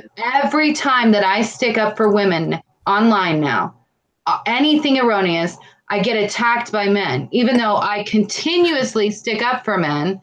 And I'm telling you, Elicia, I stick up for women when men bash on women, and I stick up for men when women bash on men. I think it's only fair. What did I say that was bashing men? I just said that. Do you ever think it's a possibility that women who don't learn logic and reason? You said there's a group of men, not a group of people. It was a group of men. It was a specific group of men that didn't want other men drinking. It was a specific. No. You said that as an example for another point you were making about a specific group of men. So what you're saying is that even though it was the women of the temperance movement who urged the men not to drink, it was the men who created the laws that were really at fault. No, it's like that. Let me maybe put it another way so we can get rid of the male-female dichotomy. Thank you. That's all I asked. When a teacher Sorry, I'm teaches laughing his right now. students to be communists and it has them run off and run and break laws and shit, who's more to blame? The stupid kids or the man that's telling them, sorry, the teacher that's telling them that they should do these things? I'm just saying is that no, I just feel like you guys constantly, every YouTuber I follow lately, every YouTuber, you all are saying blaming women, and the common denominator right now is that you guys are saying, oh, women vote socialism, so we need to take away the women's vote. No. I'm not blaming women. See, I go a level higher. I'm not. You are blaming men, right? Because they. Let me just finish my thought, Modwin. Then you can. You say it's men who make the legislation. I'm not blaming women. I'm blaming the female principle. So men pandering to a female, what they think is a female principle, is the maternal principle. This is not attacking individual women. It's the principle of maternalistic system. And that's we think that is the best if we follow a maternalistic system that is separated from the actual individual woman, from the individual, and it's a global and universal maternal system, and that's where the problem is. I think once you globalize it, it becomes terrifying. I think it works perfectly well within the confines of a family or even a tribe, but once you universalize it, it becomes this devouring thing, Absolutely. the devouring mother. No, I mean, Elicia, sorry. All I was trying to do was oppose your specific use of the word men and say, perhaps it's women too. But in the example she was bringing, where religious people were finding an allegiance with female activists. No, I wasn't talking about that specific case because you used that as an analogy for the later case. How is that not the same then? No. You're saying in this case there was these religious men and these women campaigning, right? Not arguing about that. But I'm saying that analogy doesn't apply to the later case which you're using as an analogy for. No, I don't blame women. Which later case then? Because now I think I've missed something. The instance of the temperance was an analogy. Yeah. I forget. No, but sorry, this Elicia. I like to say feminism is wrong in this, but I try to always be fair and say that not all women are feminist. No, here's the thing. The point I was... Okay, go ahead, Modway. Let me finish my point, please. Where I do like to see the vile influence of feminism on our society, I do have to admit that women are not to blame. And in all fairness, nor are feminists. Because it's men who gave feminism the power that feminism had. No, but this is what I'm saying. It's much more complex than that. People live in most people live in a heterosexual relationship, and therefore there's a very complex dynamic between what men want and what women want. This is what feminism tries to ignore, and all these it's men or all these it's women arguments totally mess up, because it's not, because we live in a very complex feedback loop with each other. Mm-hmm. And that's what I was trying to say. And it was a joke, Elicia, when I said about women being folk being socialists. Well, I just want to give you some examples. Like, if you say something like, whatever it is that harms society, I typed it in the chat, is whatever it harms individuals in society, it always hits women worst. These are the terrifying principles, you know. Yeah, And women also that worsting, yeah. the Church of Women worsting, and also this principle of that if it harms the children, then if it's harmful to women, it's harmful to children, and vice versa. The placeholder of the female principle and the child principle, that these are the same thing, you know, that there's special protection. Yeah. You know, it's the principle, it's not the individual that where the problem is. It's where you put this whole female principle on the pedestal and say that's the holy thing, you know, that's where everything flows from. And I think a lot of this is kind of assumed, it's kind of baked into our culture. It's an evolutionary impulse. You have to look after your women, because in evolutionary terms, a woman is far more valuable than a man. Yeah, and I think it's very dangerous, because if you don't if you make legislation and if you're not aware of this, at least a little bit aware of this principle, then you will end up making unjust law. You will make laws that make make special allowance for a special class, like the Violence Against Women's Act, which is basically, you could also say, there's no violence against men. You know, it's like you can turn it around, and you can segregate society, and you can take away responsibility. You know. Well, no, and I agree with all of that. I agree with all of that. That's not what I'm saying. I'm saying is that women they're not taught to be logical and shit like that. And if we started Absolutely. Oh, sorry, Elicia, you've socialistic, because Elicia, you fell away again, so we heard just a lot. Very little, yeah. But, try again. Okay, sorry. Basically, what I was saying is that I believe that the problem with society is because we have suffered women from not having a true education. Mm-hmm. Everyone, I think everyone, if you teach both sexes, both sides of the equation, so that each better understands the other. I don't know what's happening with my internet. I was just saying we need to teach women logic and reason, and if we do, then we would better be able to understand women. Yeah. And then we could probably solve a lot of problems in the world.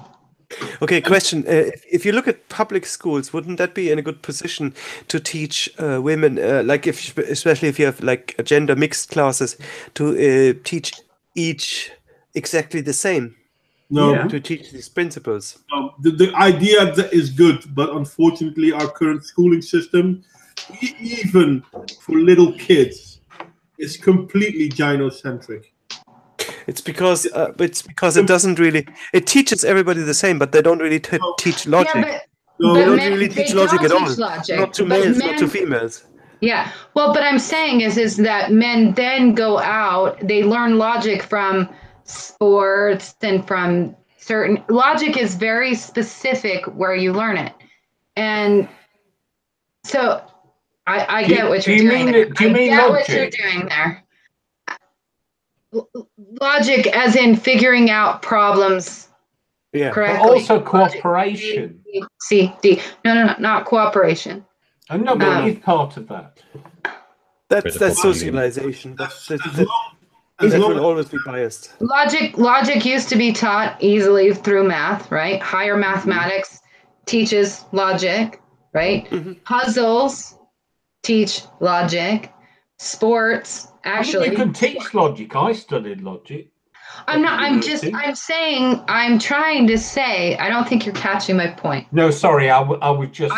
I think that the reason why we've gotten to where we are is we gave women power before they were ready for the responsibility of that power. Or we And didn't give now them the they're abusing it. responsibility with it, is what I've heard.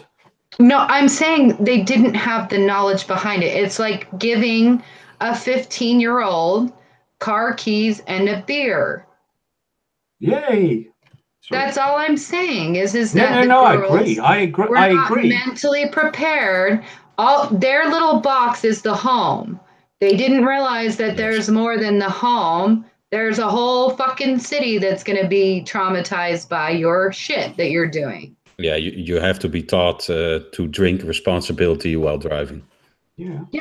That's the thing, though. We teach our boys to be responsible, but we expect society to understand that our girls are not responsible. Yeah, and it's pissing me off. That's what they do. We excuse women all the time. We excuse them. Oh, she didn't mean it. Like when a teacher molests a boy that's 13, everybody's like, oh, he wasn't raped. No, it was good. It was fine. But the opposite, what the f are we doing? It's called the bigotry of low expectations. Yeah, I think there's more like I don't think that there's a complete and abject lack of logic in public education. That's not the point. I think that what we do, in fact, is overload the logic with other ideas. That there's additional stuff that's being pushed on the children, unnecessary stuff.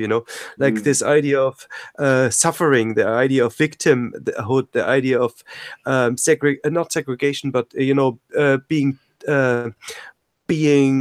the whole idea of feminism, that you are part of a oppressed class.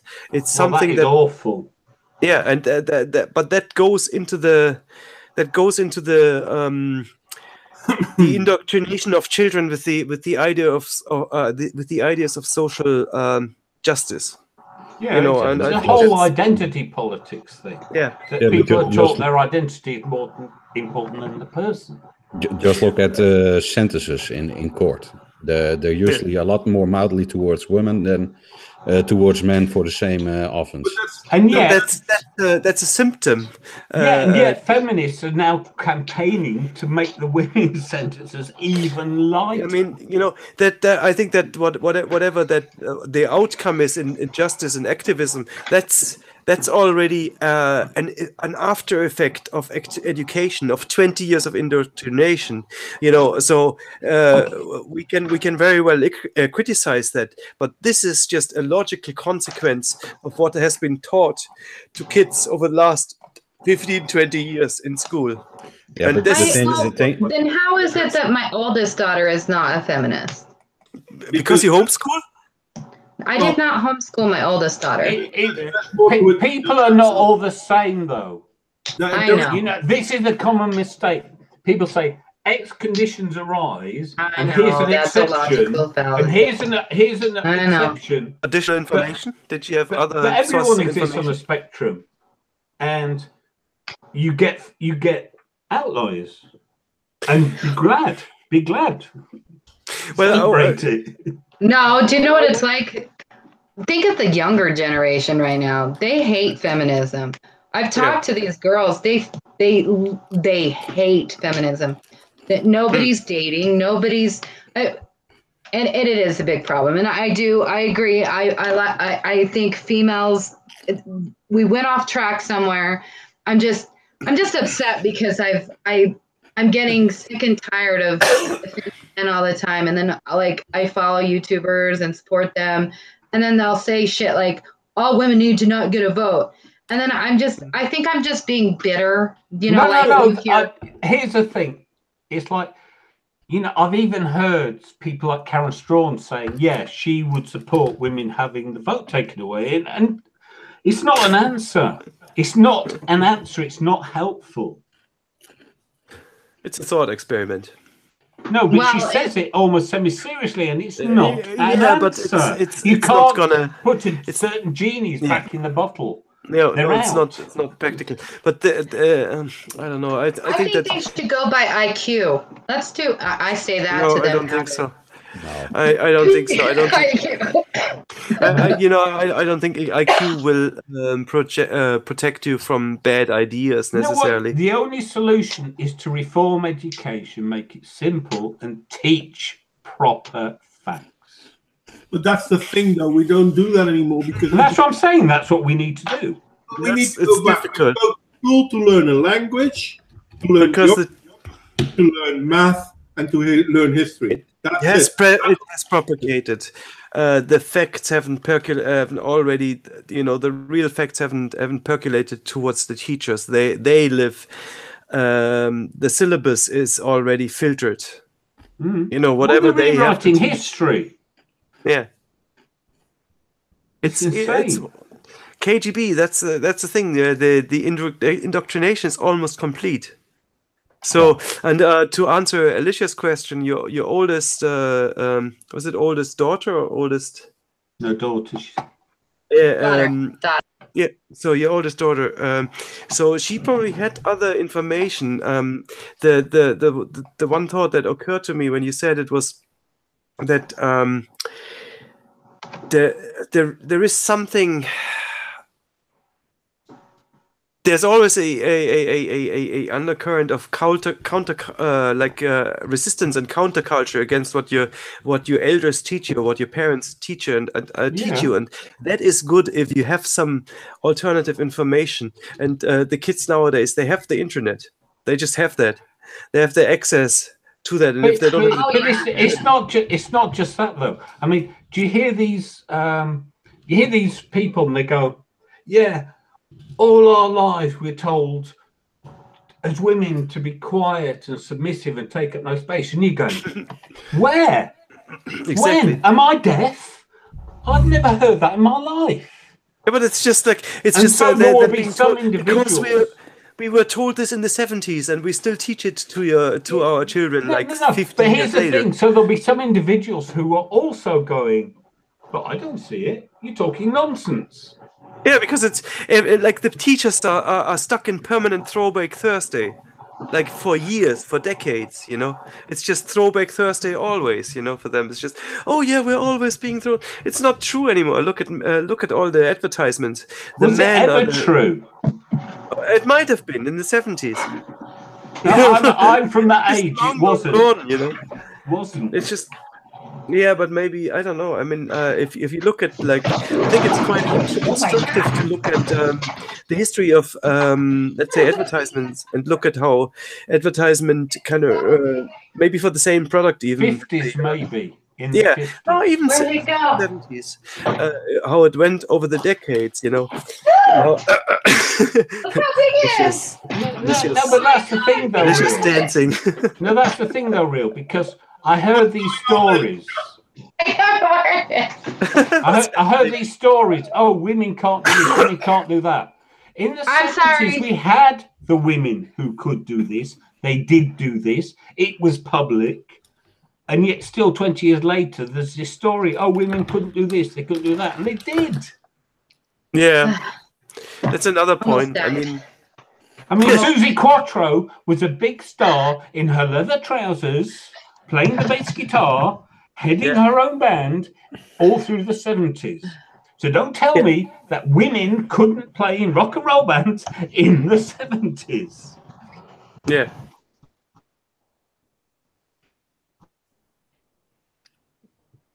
No, but the thing is, the narrative is the main driver at this moment. And that narrative has driven nearly all social policies in the last 50 years and is driving our education at school. These educations are pushing a divide between every single group out there. Men, women is only one of these many groups. It continuously boils down to education, everything we discuss. If it's collectivism or how we look at women and men, it all boils down to education. And the education systems have corrupted big time. So if I once again say, if you want to turn this around, it's going to take decades. Because this generation, will not make it with these generations.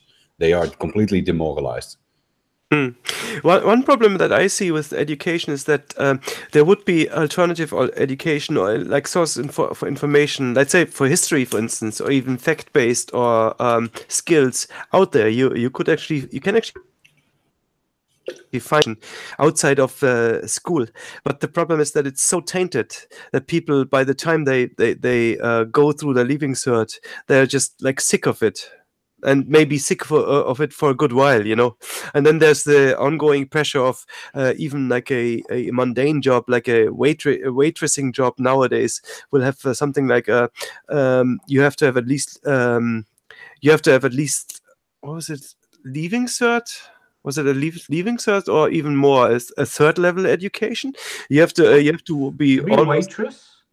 Yeah, you have to have some sort of a third level education to be a waitress. You need not apply if you haven't passed. That's a supply and demand issue. Yeah, but it's just that pressure is there to stay in that mainstream kind of education, meat and potatoes kind of type of education. I tell you, I get very worried. Because you see the debt they're now getting in a lot of countries, and it just seems like a perfect way of pacifying huge sections of the population. Mm-hmm. Classifying in terms of what? Pacifying. Oh, pacifying. Sorry. Yeah, I mean, pacification through conformism. Right? No, through debt. The debt. Oh yeah. Well, yeah, debt is part of No. But the point is, you now leave. You've never done a day's work in your life. You've earned nothing, and you're leaving higher education in massive amounts of debt to the state. True. Yeah, that's true. The state owns your ass. Mm-hmm. And before that, if you're lucky, it's through your parents' debt, because they'll pay your way. So they'll be the ones who take up the loans. No, but it didn't used to be. The state covered most of it before, when I was in higher education. Yeah. Mm-hmm. Me too. Like in Germany, it was pretty much free. Yeah. Which was great. I kind of benefited from that, But not just that, though. But, I mean, we didn't get a lot of money for it, but we learned to live cheaply and understand what it was like. But it was also not like the rule that everybody who did the leaving cert automatically went to university. That was like maybe a smaller minority of people, So you had to be kind of driven towards it. It wasn't like assumed that everybody would do it. So that kind of contained the cost of it as well, That of course, yeah, it was for a purpose. And what they did is like in Britain, Tony Blair massively increased it at the same time as introducing tuition fees. So that you both had massively more people and they were massively in debt. Mm-hmm. Did the standard get lower though? Did it get easier? Of course, it has to. You can't increase from 10 to 40% and maintain the standard. People are not getting cleverer. So what you're saying is, price went up, demand went. The price went up, and the what's the opposite of demand? The offer, the market grew, but at the same time the quality went down. Well, that's probably in line with any other consumer product, right? You produce a lot of it, like you mass produce something, and the quality goes down. Of course. But then shouldn't the price go down as well? If you mass produce, because it's not a free market. It's not a free market. It was a state assigned price. Yeah, as long as a state subsidizes something, it becomes more expensive. No, not subsidized. The state mandated the pricing. Oh, mandates it. Yeah, it's like with healthcare insurance stuff like that. No, there had to be special dispensation applied for to reduce the cost. Mm. So if you if they wanted physics, you could reduce the cost of physics because in our the state time, wanted people to study physics, you know. but still, it's more about supply and demand, and not so much about funding. Because if I recall correctly, I would think that in our time when we did study, it was still subsidized by the state, just on, I don't know, maybe a smaller scale or something. I'm not sure. Well, because there's much less of it. Yeah. So I don't know what the solution is then. The idea was when we went to uni that the people doing it would earn that much more, that it was an investment. Yeah, So you subsidise their education so that they would earn a lot of money and pay back. but you know that what that's based on, right? I mean, would earn much more but not pay back. So that's it is really based upon the theory of trickle down. They earn more, so they pay more taxes and contribute to society, and not That's they'll not quite pay how trickle down right? works, but yeah. Right, I mean that's the idea. It's not. No. Trickle down is about spending and creating jobs. It's not about taxation. But that's exactly what I'm. Okay, whatever. No, it's a fundamentally different concept. No, all I'm saying is it's indirect payback as opposed to debt. Yes. Indirect payback by contributing to society, by creating. You create economically useful citizens by subsidizing their education. People who maybe create might employ other people or engineers or high-paying jobs who contribute to society by inventions or teachers or all those. So that there's nothing wrong about that. Thought, you give people and they'll be thankful, they'll be on a high level, and then they will pay back to society in whichever ways, whether you may call that trickle down or not. Trickle down is maybe just a very narrow concept of. Well, I just hate trickle down economics. I think it's fundamentally flawed, so it's a trigger term for me. But I just think that trickle down comes from that overall thing that there's some highly driven people who invest a lot in their education in order to give back to society. They don't do it just to be a rich fat fuck. Why? If you want to be a rich fat fuck, then maybe you should inherit some money or something. Maybe steal some money. Maybe you should inherit some money. Like you can choose that. I'm just saying. Maybe there's other ways to do this to be rich. Sorry, it's not necessarily studying for 8 years. It's not necessarily going into a stressful job and working 70 hours a week. You know what I mean? You know what I mean? I do. But here's the thing, right? Okay, so I'm sure there's 15%. If you have 15% of your population in higher education, you might have that many jobs that can use 15% of the population. Mm-hmm. The problem is if you suddenly say, like the Labour government under Blair did, we've got this problem, we need a high-skill economy. Let's make everyone go to university. So you massively increase university spaces, because at the end of the day, it's a supply-demand issue. Yep.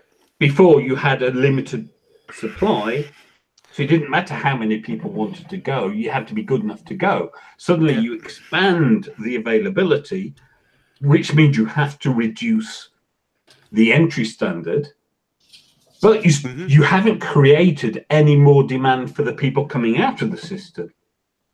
You've just created more people coming out of it, and a lot of them in, as somebody pointed out, useless crap like gender studies. And that was the problem. They took a simplistic approach. Oh, we need more educated people. But education of itself means nothing unless its education is something useful. See, the one thing I don't agree with, though, is this lowering the entry standard. That's not necessarily the main mechanism. It's just you widen the expectation that everybody does it. Because I wouldn't say that Okay. Let me finish my thought. That the majority of people finishing the leaving certs or whatever are all fucking stupid. They are on a high level. They are on a high level. They are not necessary. Let me just finish this thought, okay? You can. They are not. They probably have the intelligence, but are they highly driven? The problem is that a lot of people. let me just finish it. I'm still not finished. I'm No, almost I know. finished. I'm Okay. just groaning. They finish. They say, I have the qualifications, I have the intelligence. I don't really know what to study. You ask them, and I could do this, I could do that. They don't have a clear idea. They don't have a clear focus of what they actually want to do with their life. And you just throw them and scatter them into the university places. And I think that is a problem. That's a bad idea. I think that you should be highly motivated and focused. And it's better you study a little bit later, maybe make up your mind, and be driven towards something rather than just filling a fucking position. Okay, now I'm finished. that I 100% agree with, but that was totally not the point you started off making. The I know. point you started off making was about entry standards. But here's the thing: there were that's many independent fewer. of that. No, yes, there were many fewer university places. So universities could have high standards because they only wanted the best 15%. Yeah. You want 40%. The people in the 40% range are not as clever as the people at the top 15%. So you have to lower standards. Maybe, or you just increase. No, I mean, are you saying that 40% of the people are just as clever as 15% of the people? People live on a distribution. No, what I'm saying is that you dramatically increase the amount of people who apply, so you can still maintain a high standard, maybe, but you got a lot of people who may have a high intelligence standard, and they may be very well suited from the amount of points that they fulfilled in their leaving cert, because they were able to cram a lot of they were able to cram a lot of knowledge and regurgitate some stuff.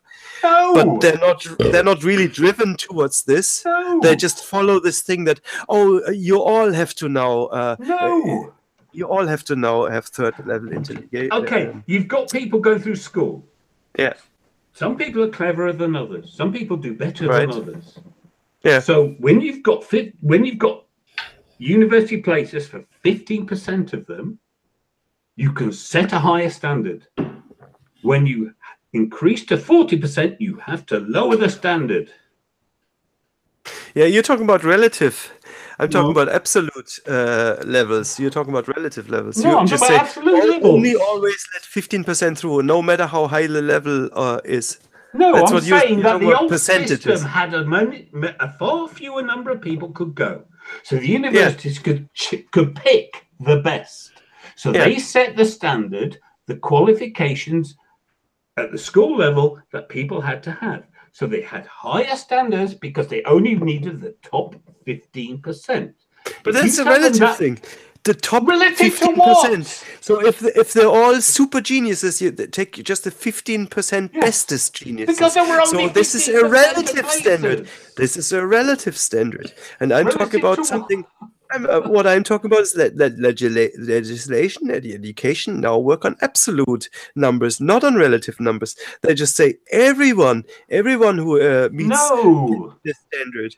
No, because they still have a minimum standard. You still might not get in unless you pass the standard. It's just that standard has, by definition, to be lower for 40% to get in than it did for 15%. No. What you said, like standard sounds like a fixed line, but when you say 15%, it's just you make that you continuously raise that standard until you have sieved out 15%, and that's not a standard. Universities did. Well, if your population grows bigger. And you also have a quota, not a standard. Yeah, you're talking about absolute numbers. So if your population grows, what you can do, make of that 15% a 10%. Yeah, and then you can raise the standard. Here's the thing. I think there's a fundamental difference between quotas and standards. No, it's nothing to do with quotas. You might have a baseline for a standard. What qualification did you get? Were you graded? When I was at school, we were graded. You could get an A, you could get a B, you could get a C. Yeah.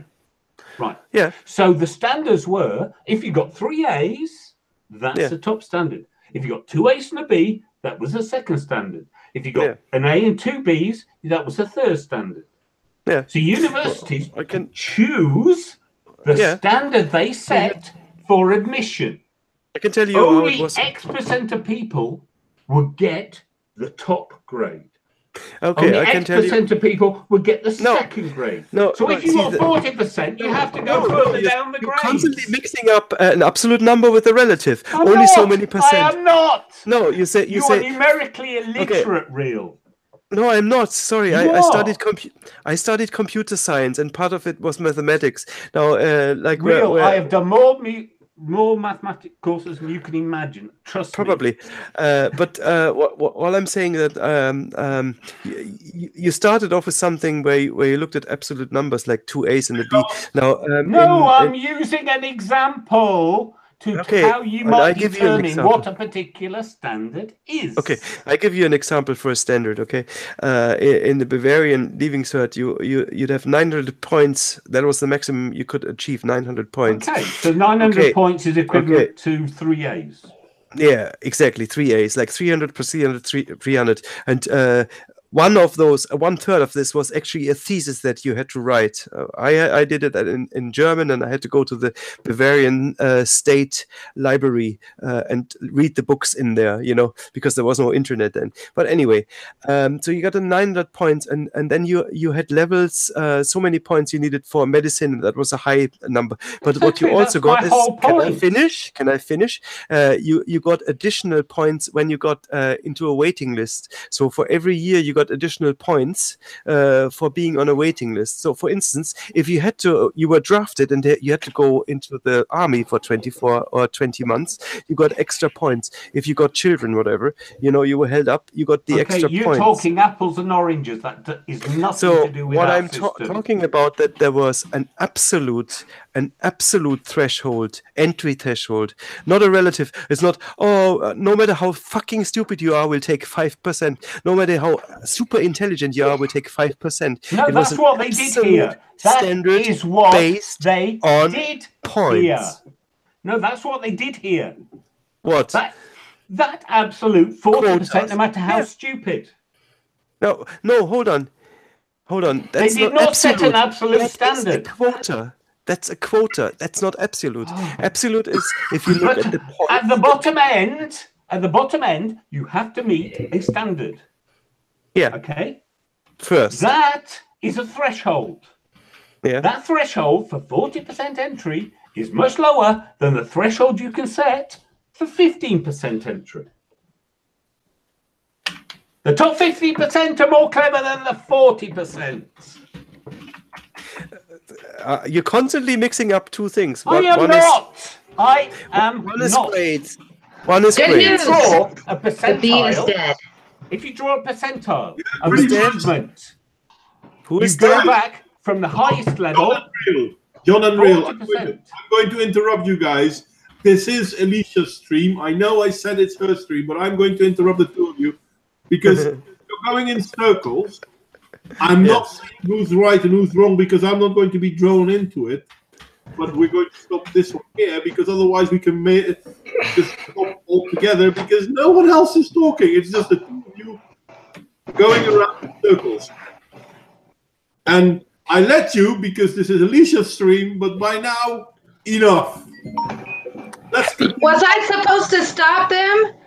Well, I'm sorry. I was just attacked by a damn bee. What the hell? I'm under attack, physical attack, and I have to hold down the fort? God damn it. Hello, everyone. Hey, Carlos. Welcome for joining, mate. I've just came from the cafe with we had a barbecue and my friends, we had a heated debate, and you can see my voice is hoarse. Alcohol was involved. Oh yeah, we talked about socialism. Yeah, nice. I was the only one defending no, socialism is shit. So really? No, but you misunderstand. What kind of friends have you got? Really, really good World friends. of Warcraft gold is worth more than the Bolivar at this point in time. Thanks to absolutely. I saw that. I thought the patriarchy would protect me. God damn it! You guys are disproving male privilege. Exactly, Elicia. Where the hell were the men when I'm being attacked? I wasn't here. Different Sorry. states. My friends, we have heated debates and we love each other. Jesus, but that's it. We have heated debates. But I'm sorry, Elicia. Yes. What? I thought you were a strong woman. Yeah. No, I'm not a strong woman. A little bee will kill me. How strong does that make me? Are you kidding me? Wait a minute. Whoa. I'm a traditional woman. I stay at home and care for the kids. I'm barefoot. My daughter is also allergic to bee stings, so I know how you feel. Yeah. My daughter too. I wouldn't have freaked out, but it was in my office, and my office is completely closed off, and then the bee would probably start to panic. I can advise on how to prevent that from happening, or have a bigger chance of that not happening. It's pure genetics, because my dad's not allergic, but my late aunt, my dad's sister, was allergic. So my daughter inherited her genes. Yeah. It's stupid. A little damn creature can kill you. Like goddamn spiders. Absolutely. You are more likely to die of a bee sting than being shot in any country on earth.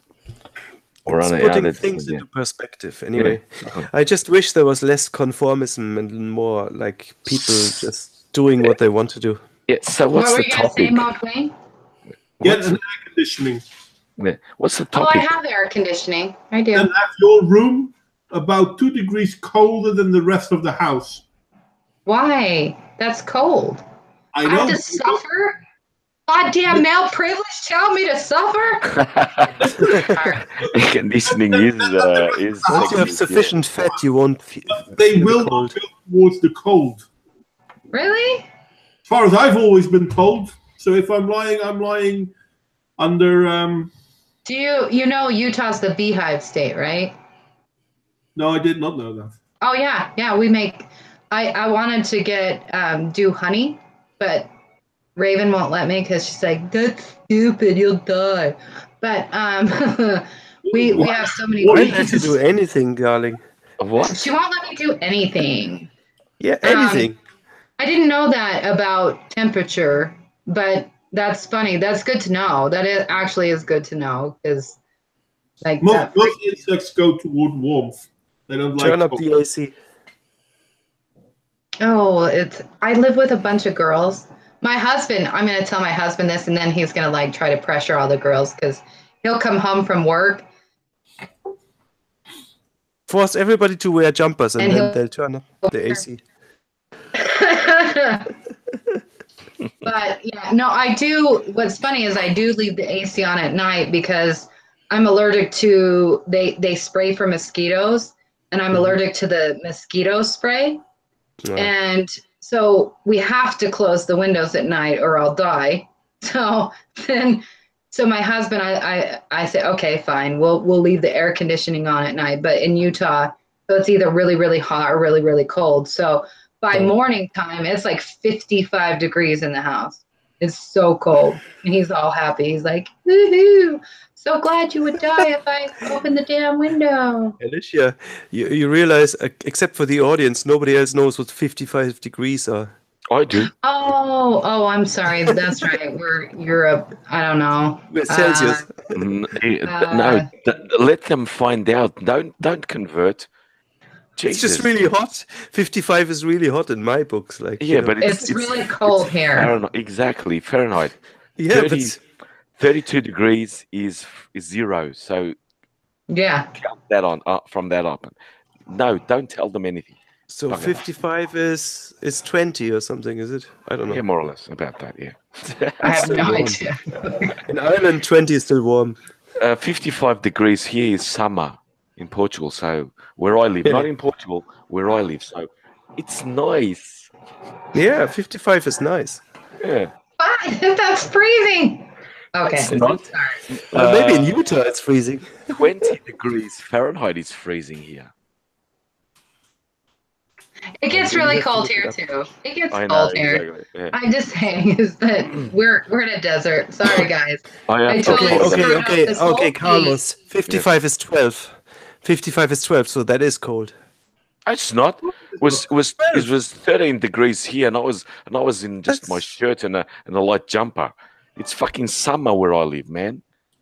Oh, come on. Not at 13 degrees. Come on. It In is. Portugal. Yeah, It must be at least 20. that's the lowland areas. I live a kilometer or In the mountains. what's that in miles? Point 0.7. 0.7, 700. 8, maybe. Yeah. Well, it's almost. I live a kilometer above sea level. So, Yeah. Well, everything in double digit in Celsius. Still, I don't know. I mean, yeah. I mean, Pretty warm. anyway, I believe you that 700 yards. feels cold in Utah, like 55. Definitely. It is cold, but I'm used to the cold. But I'm also, I can tolerate 12, 10, 5 degrees. Do you know what? Here's something to think about. So when it's cold, you dream better. What if that's why a lot of people are different, like in their thinking and stuff like that, because of temperatures, right? So dreaming and shit like that. Because a lot of your scholars, your mathematicians, your Einsteins and shit like that, they'll get into that dream kind of state where they come up with a lot of these ideas and see something more. So I do that while I'm driving. Yeah, I can see the analogy. Yeah, but then I forget about most of what I think about when I'm driving. Like today, I probably hypothesized time, getting rid of troublemakers in the world and so on. A lot of stuff, that making the world a better place. But keep a recorder. I couldn't record it because my dad was next to me. If I start talking, he'd say, "What the fuck you talking about, guy? Are you gone mad?" Carlos, I have an idea. Making the world a better place. Abolish metric systems. Abolish imperial system and make everything metric. No, I love inches and at least we have something. I don't know what the logic with Fahrenheit is, but like in Celsius, Alicia, Celsius, 100 degrees, water boils, 0 degrees, water freezes. I agree. What really sucks in America, so when I was in chemistry, we had to translate everything. So we had to list it Fahrenheit, Celsius, Kelvin, that kind of shit. I agree. And it got to a point where you hated Fahrenheit. You hated it with a passion. Temperature is, I agree, it's shit, but miles and feet and inches, they're fucking awesome. Well, that's simple because it's only it's simple. It's a simple multiplication, 1.6, and you're done. But Celsius, Fahrenheit is more. It's more complicated. You have to deduct 32 degrees and then divide by 9 and multiply by. Oh, it's terrible. 2.5 centimeters is an inch. Yeah, but that's the problem too. Yeah, you're talking global education again. You're going to have to answer in miles, and then you're having to answer in meters and all that shit. It's like that's actually what I agree on is we have to have a global system so that we don't have to take extra time to answer 5 different episodes. I love miles. Oh, I grew up with miles in Australia. Well, they were transitioning from imperial to metric. So I know what a mile is. I know what a yard is. I know what an inch is and a foot. And metric equivalent. But you also drive on the left side of the road, so that's the correct side. Not in Portugal. In Australia, they do. Yeah, the left side of the road is the correct side. I'm sorry. It's not in Portugal. No. You're left leaning. No. The right side is wrong. I want to visit Germany in July, and I'll have to go back to the right side. That's going to be hard. Portugal and the rest of Europe and so on are wrong. The left side is the best. All right, if you say so. Because the left hand is the correct way to shift instead of the right hand. You know what I mean? No, I'm should we wrap this up? It's going on to 6 now. I'm joking, and I'm also going to bed. I love you guys, and thank you. I know I crashed a little bit, but I had to. It's good. No, we were glad to have you. I was hoping you would come on my. I just came back from an awesome celebration barbecue with my boss That's awesome. Did you get a raise? No. He's He's pro-socialism. No, he's my almost a brother, and so we had fun. We argued a lot. That's why my voice is hoarse. me, him, and another awesome mate. We argued, and at the end, when I left, we hugged basically. We are fucking awesome, you guys. That's it. I really wonder what archaeologists would argue about. No, I argue. I don't argue archaeologists. I inform, but I argue about a lot of shit. Jesus, I'm like I don't argue. my other friend said I was a fundamentalist, basically right-wing advocate, and I said, no, I'm center. Oh my god! and at the end, they called you a Nazi. Yeah, sort of, but we don't call anyone Nazis because we had a Nazi for about 70 years. So, yeah. So they know the real thing. Exactly, and we finished the argument. We were happily nothing. Oh, that's nice, Raven. And we left brothers, equally brothers. That's how you debate. The elephant, nice. That is nice. So that's how you debate. I'm coarse at the moment because I expressed my. He didn't. I won the argument. In fact, I find it really sad that we have. Just to summarize, and I'll be leaving in a second. I argued that Portugal has more than 60%, or I said 70% of the employment in the public services. No, you're wrong. I presented him the facts. And said, but you have to take into account the active population. I said, that's the same shit. And your fact. Exactly. At the end, it was absolutely nothing. We left brothers the same. You see what I mean? That's how you argue. That's how you debate. Lovely debates. We disagreed, but we love each other, platonically wise. No homo. Absolutely no. There's nothing wrong with that. What I find really sad is that although Portugal is way closer, we actually find a lot more African, South African and Chilean wine in our shelves and not very much Portuguese. We don't grow Shiraz and we do some Shiraz, but not Cabernet and Sauvignon. No, we are Aragon. There's a cask of wine is Aragon, Shiraz, some of it, and local ones. What about port? Well, that's it. Port uses those breeds that I just said.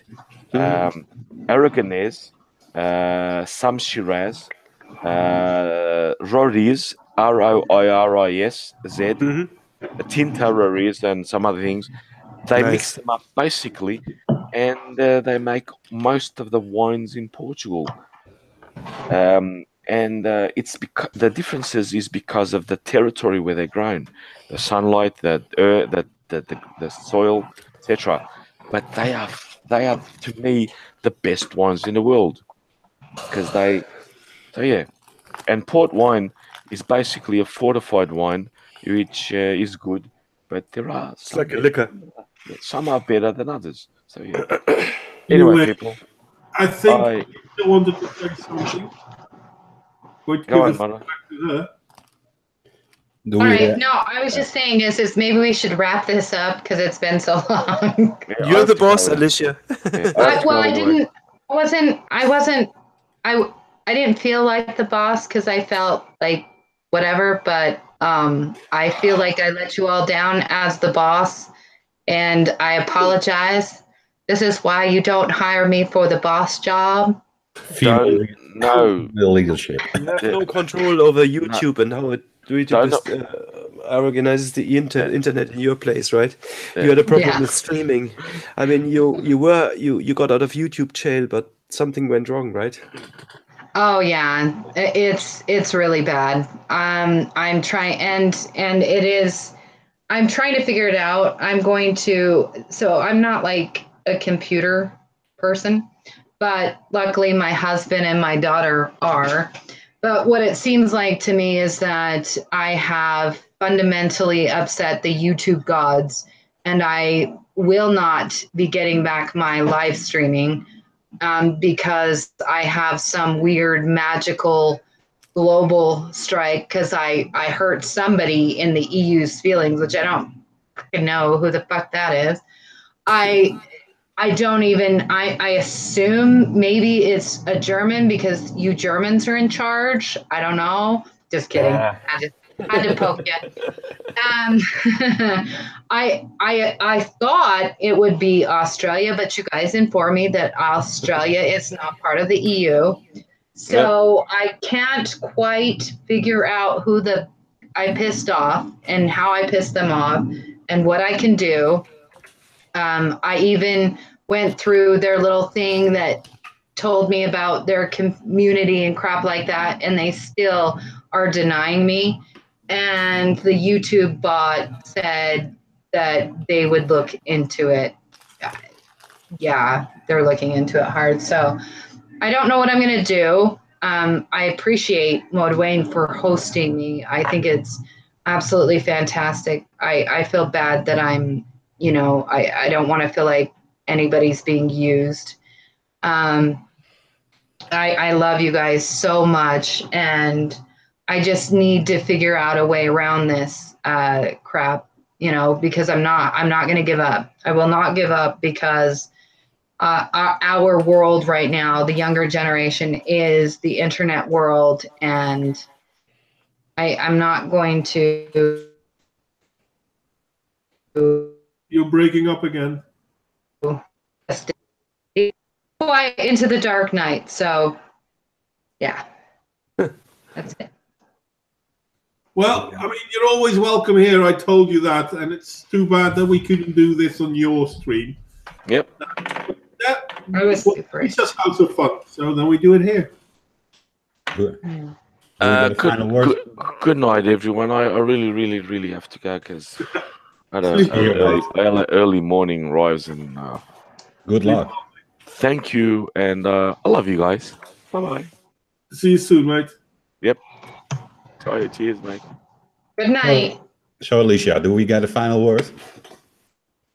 Yeah, everybody, would you like to have a final message? Dick, go first. Yes.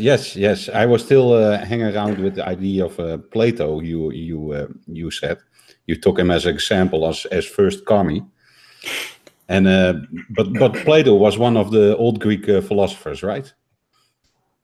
Yes. Yes. Okay. Yes, I'm not very literate in that respect, but in that time, the old Greek had a very different,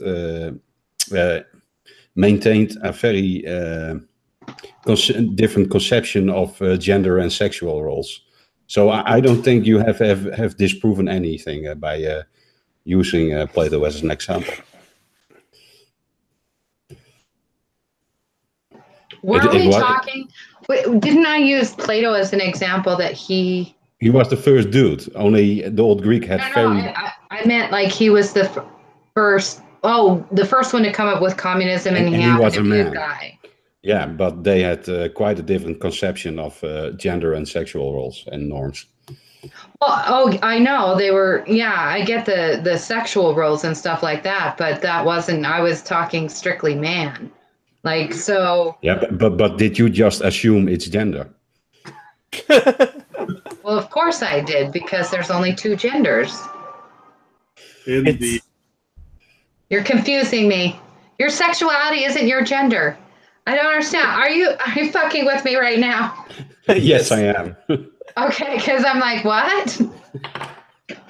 It was a joke. It was a joke. Okay. I'm sorry for the joke. Tweeted response to you, Elicia. No. About the genders. And you made the point about it coming from linguistics. Oh, I said, oh, yes. And then you brought up the Australian language with 15. Yeah. And I all saw these that. idiots misunderstood when I said it's not just human sex. Yeah. Well, I thought that what was do you funny. Because I and meant that's for things, yeah. but they didn't understand. But it was funny. Yeah. Last words.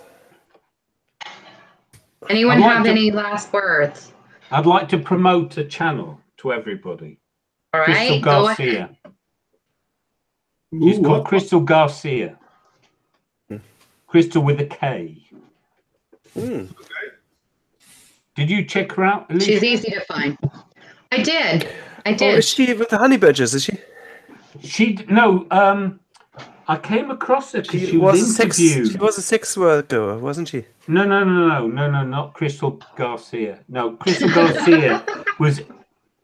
She was interviewed as one of the like red pill things. That's how I came across her. But I don't know. She just does. She's a nice, sweet girl. Happy stuff. Okay. Yeah. You mean you don't have to like her? I'm just saying, check her out because she's nice. She's not. Is she like? She's not a woman of color or like Puerto Rican or something. Is she? Yeah. I think she is an ex-sex worker, actually, Crystal Garcia. If she's the same, and she used to work with the honey badgers. Oh, okay. I didn't know that. Anyway. Ha. The more you know.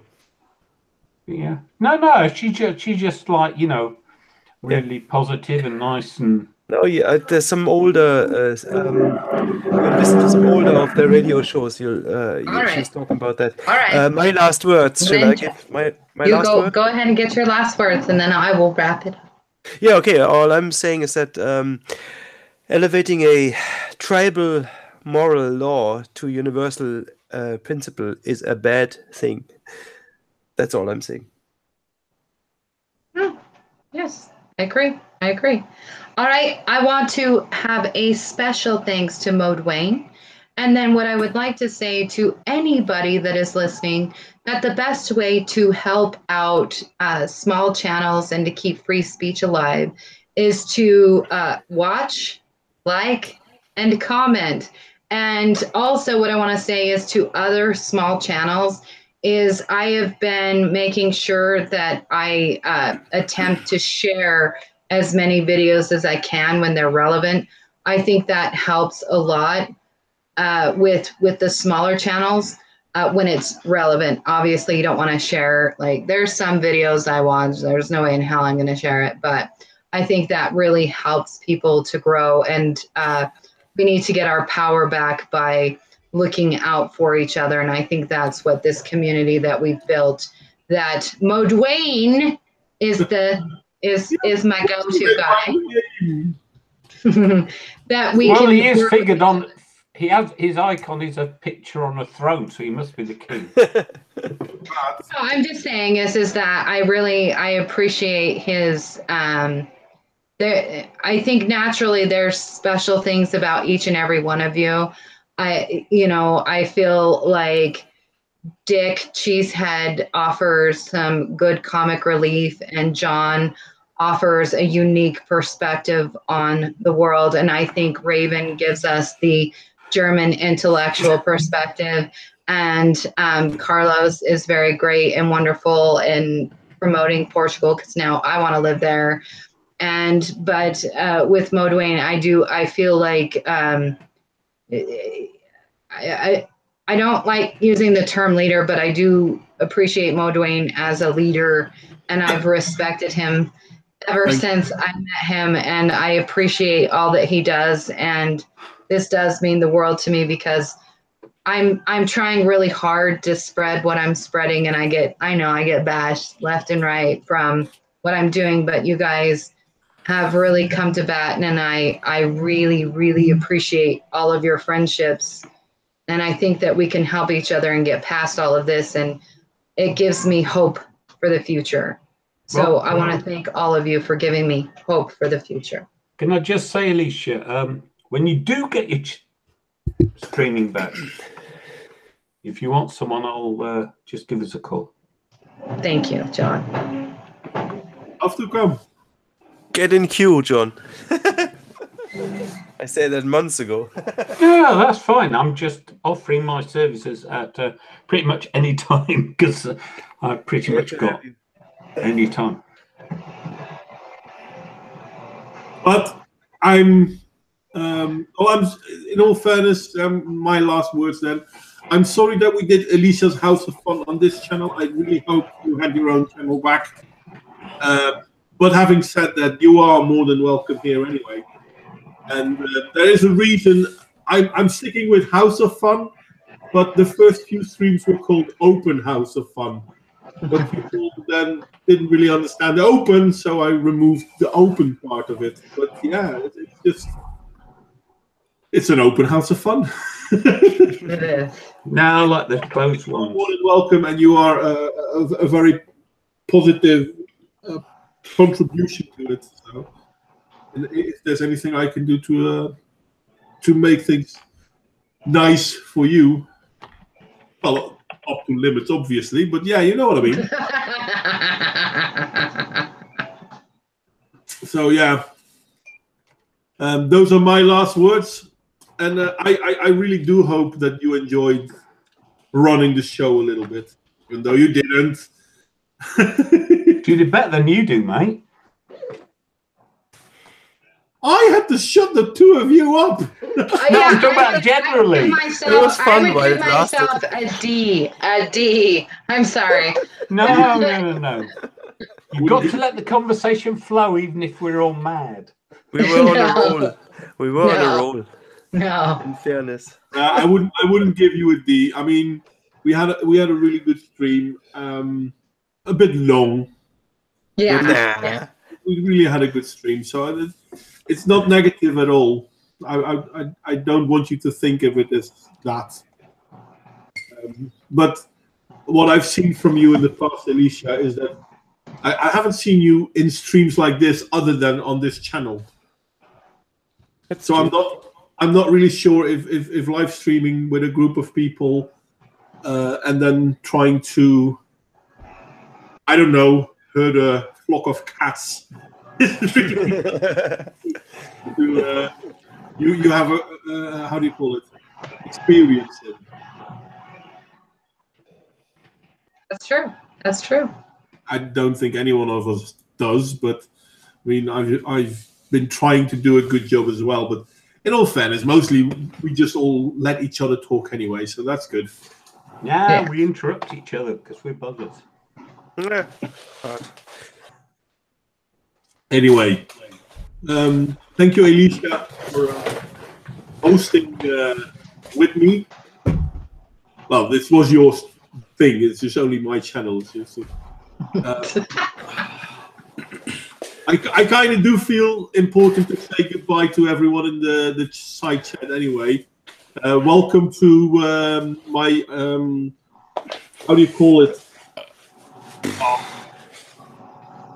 Thingy server, by the way, Crusader. I'm not quite sure if Discord, that's the word. Welcome to my Discord server. Hi, knock knock. Oh yeah, Dick Formatel is also Dutch. It sounds Aztec. Yes, I know that it sounds like not Dutch, but I know him. He's a personal friend of mine.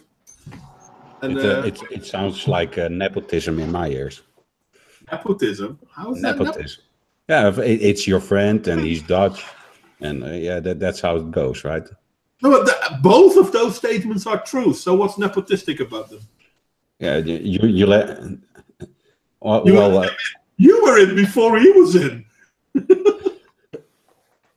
Yes, but it wasn't a democratic choice, was it? It's not going to be a democratic choice. It's my discourse. Well, at least we're clear on that. Oh. He's got the crown against his name. There you have it. Do I? Yes, yeah, I'm looking at it right now. Oh, cool. Yeah, I do. No, I don't care who joins. But I know Formatel is the name he uses on the Discord server. Crusader Soul, he's here. I know him. He's a cool dude. He's personal friend of mine, so I'm happy that he joined me there. Anyway, that is slightly off topic. I'm going to give the floor back to you, Elicia. Go on. All right. Thank you for joining us at Elicia's House of Fun. Please join us next week for Mo Dwayne's House of Fun. And remember, support your small YouTubers because they haven't sold you out yet. All right, guys. We love you all. And a happy and good night to everybody out there. Even when you see this tomorrow in the morning. Still, good night. Bye-bye.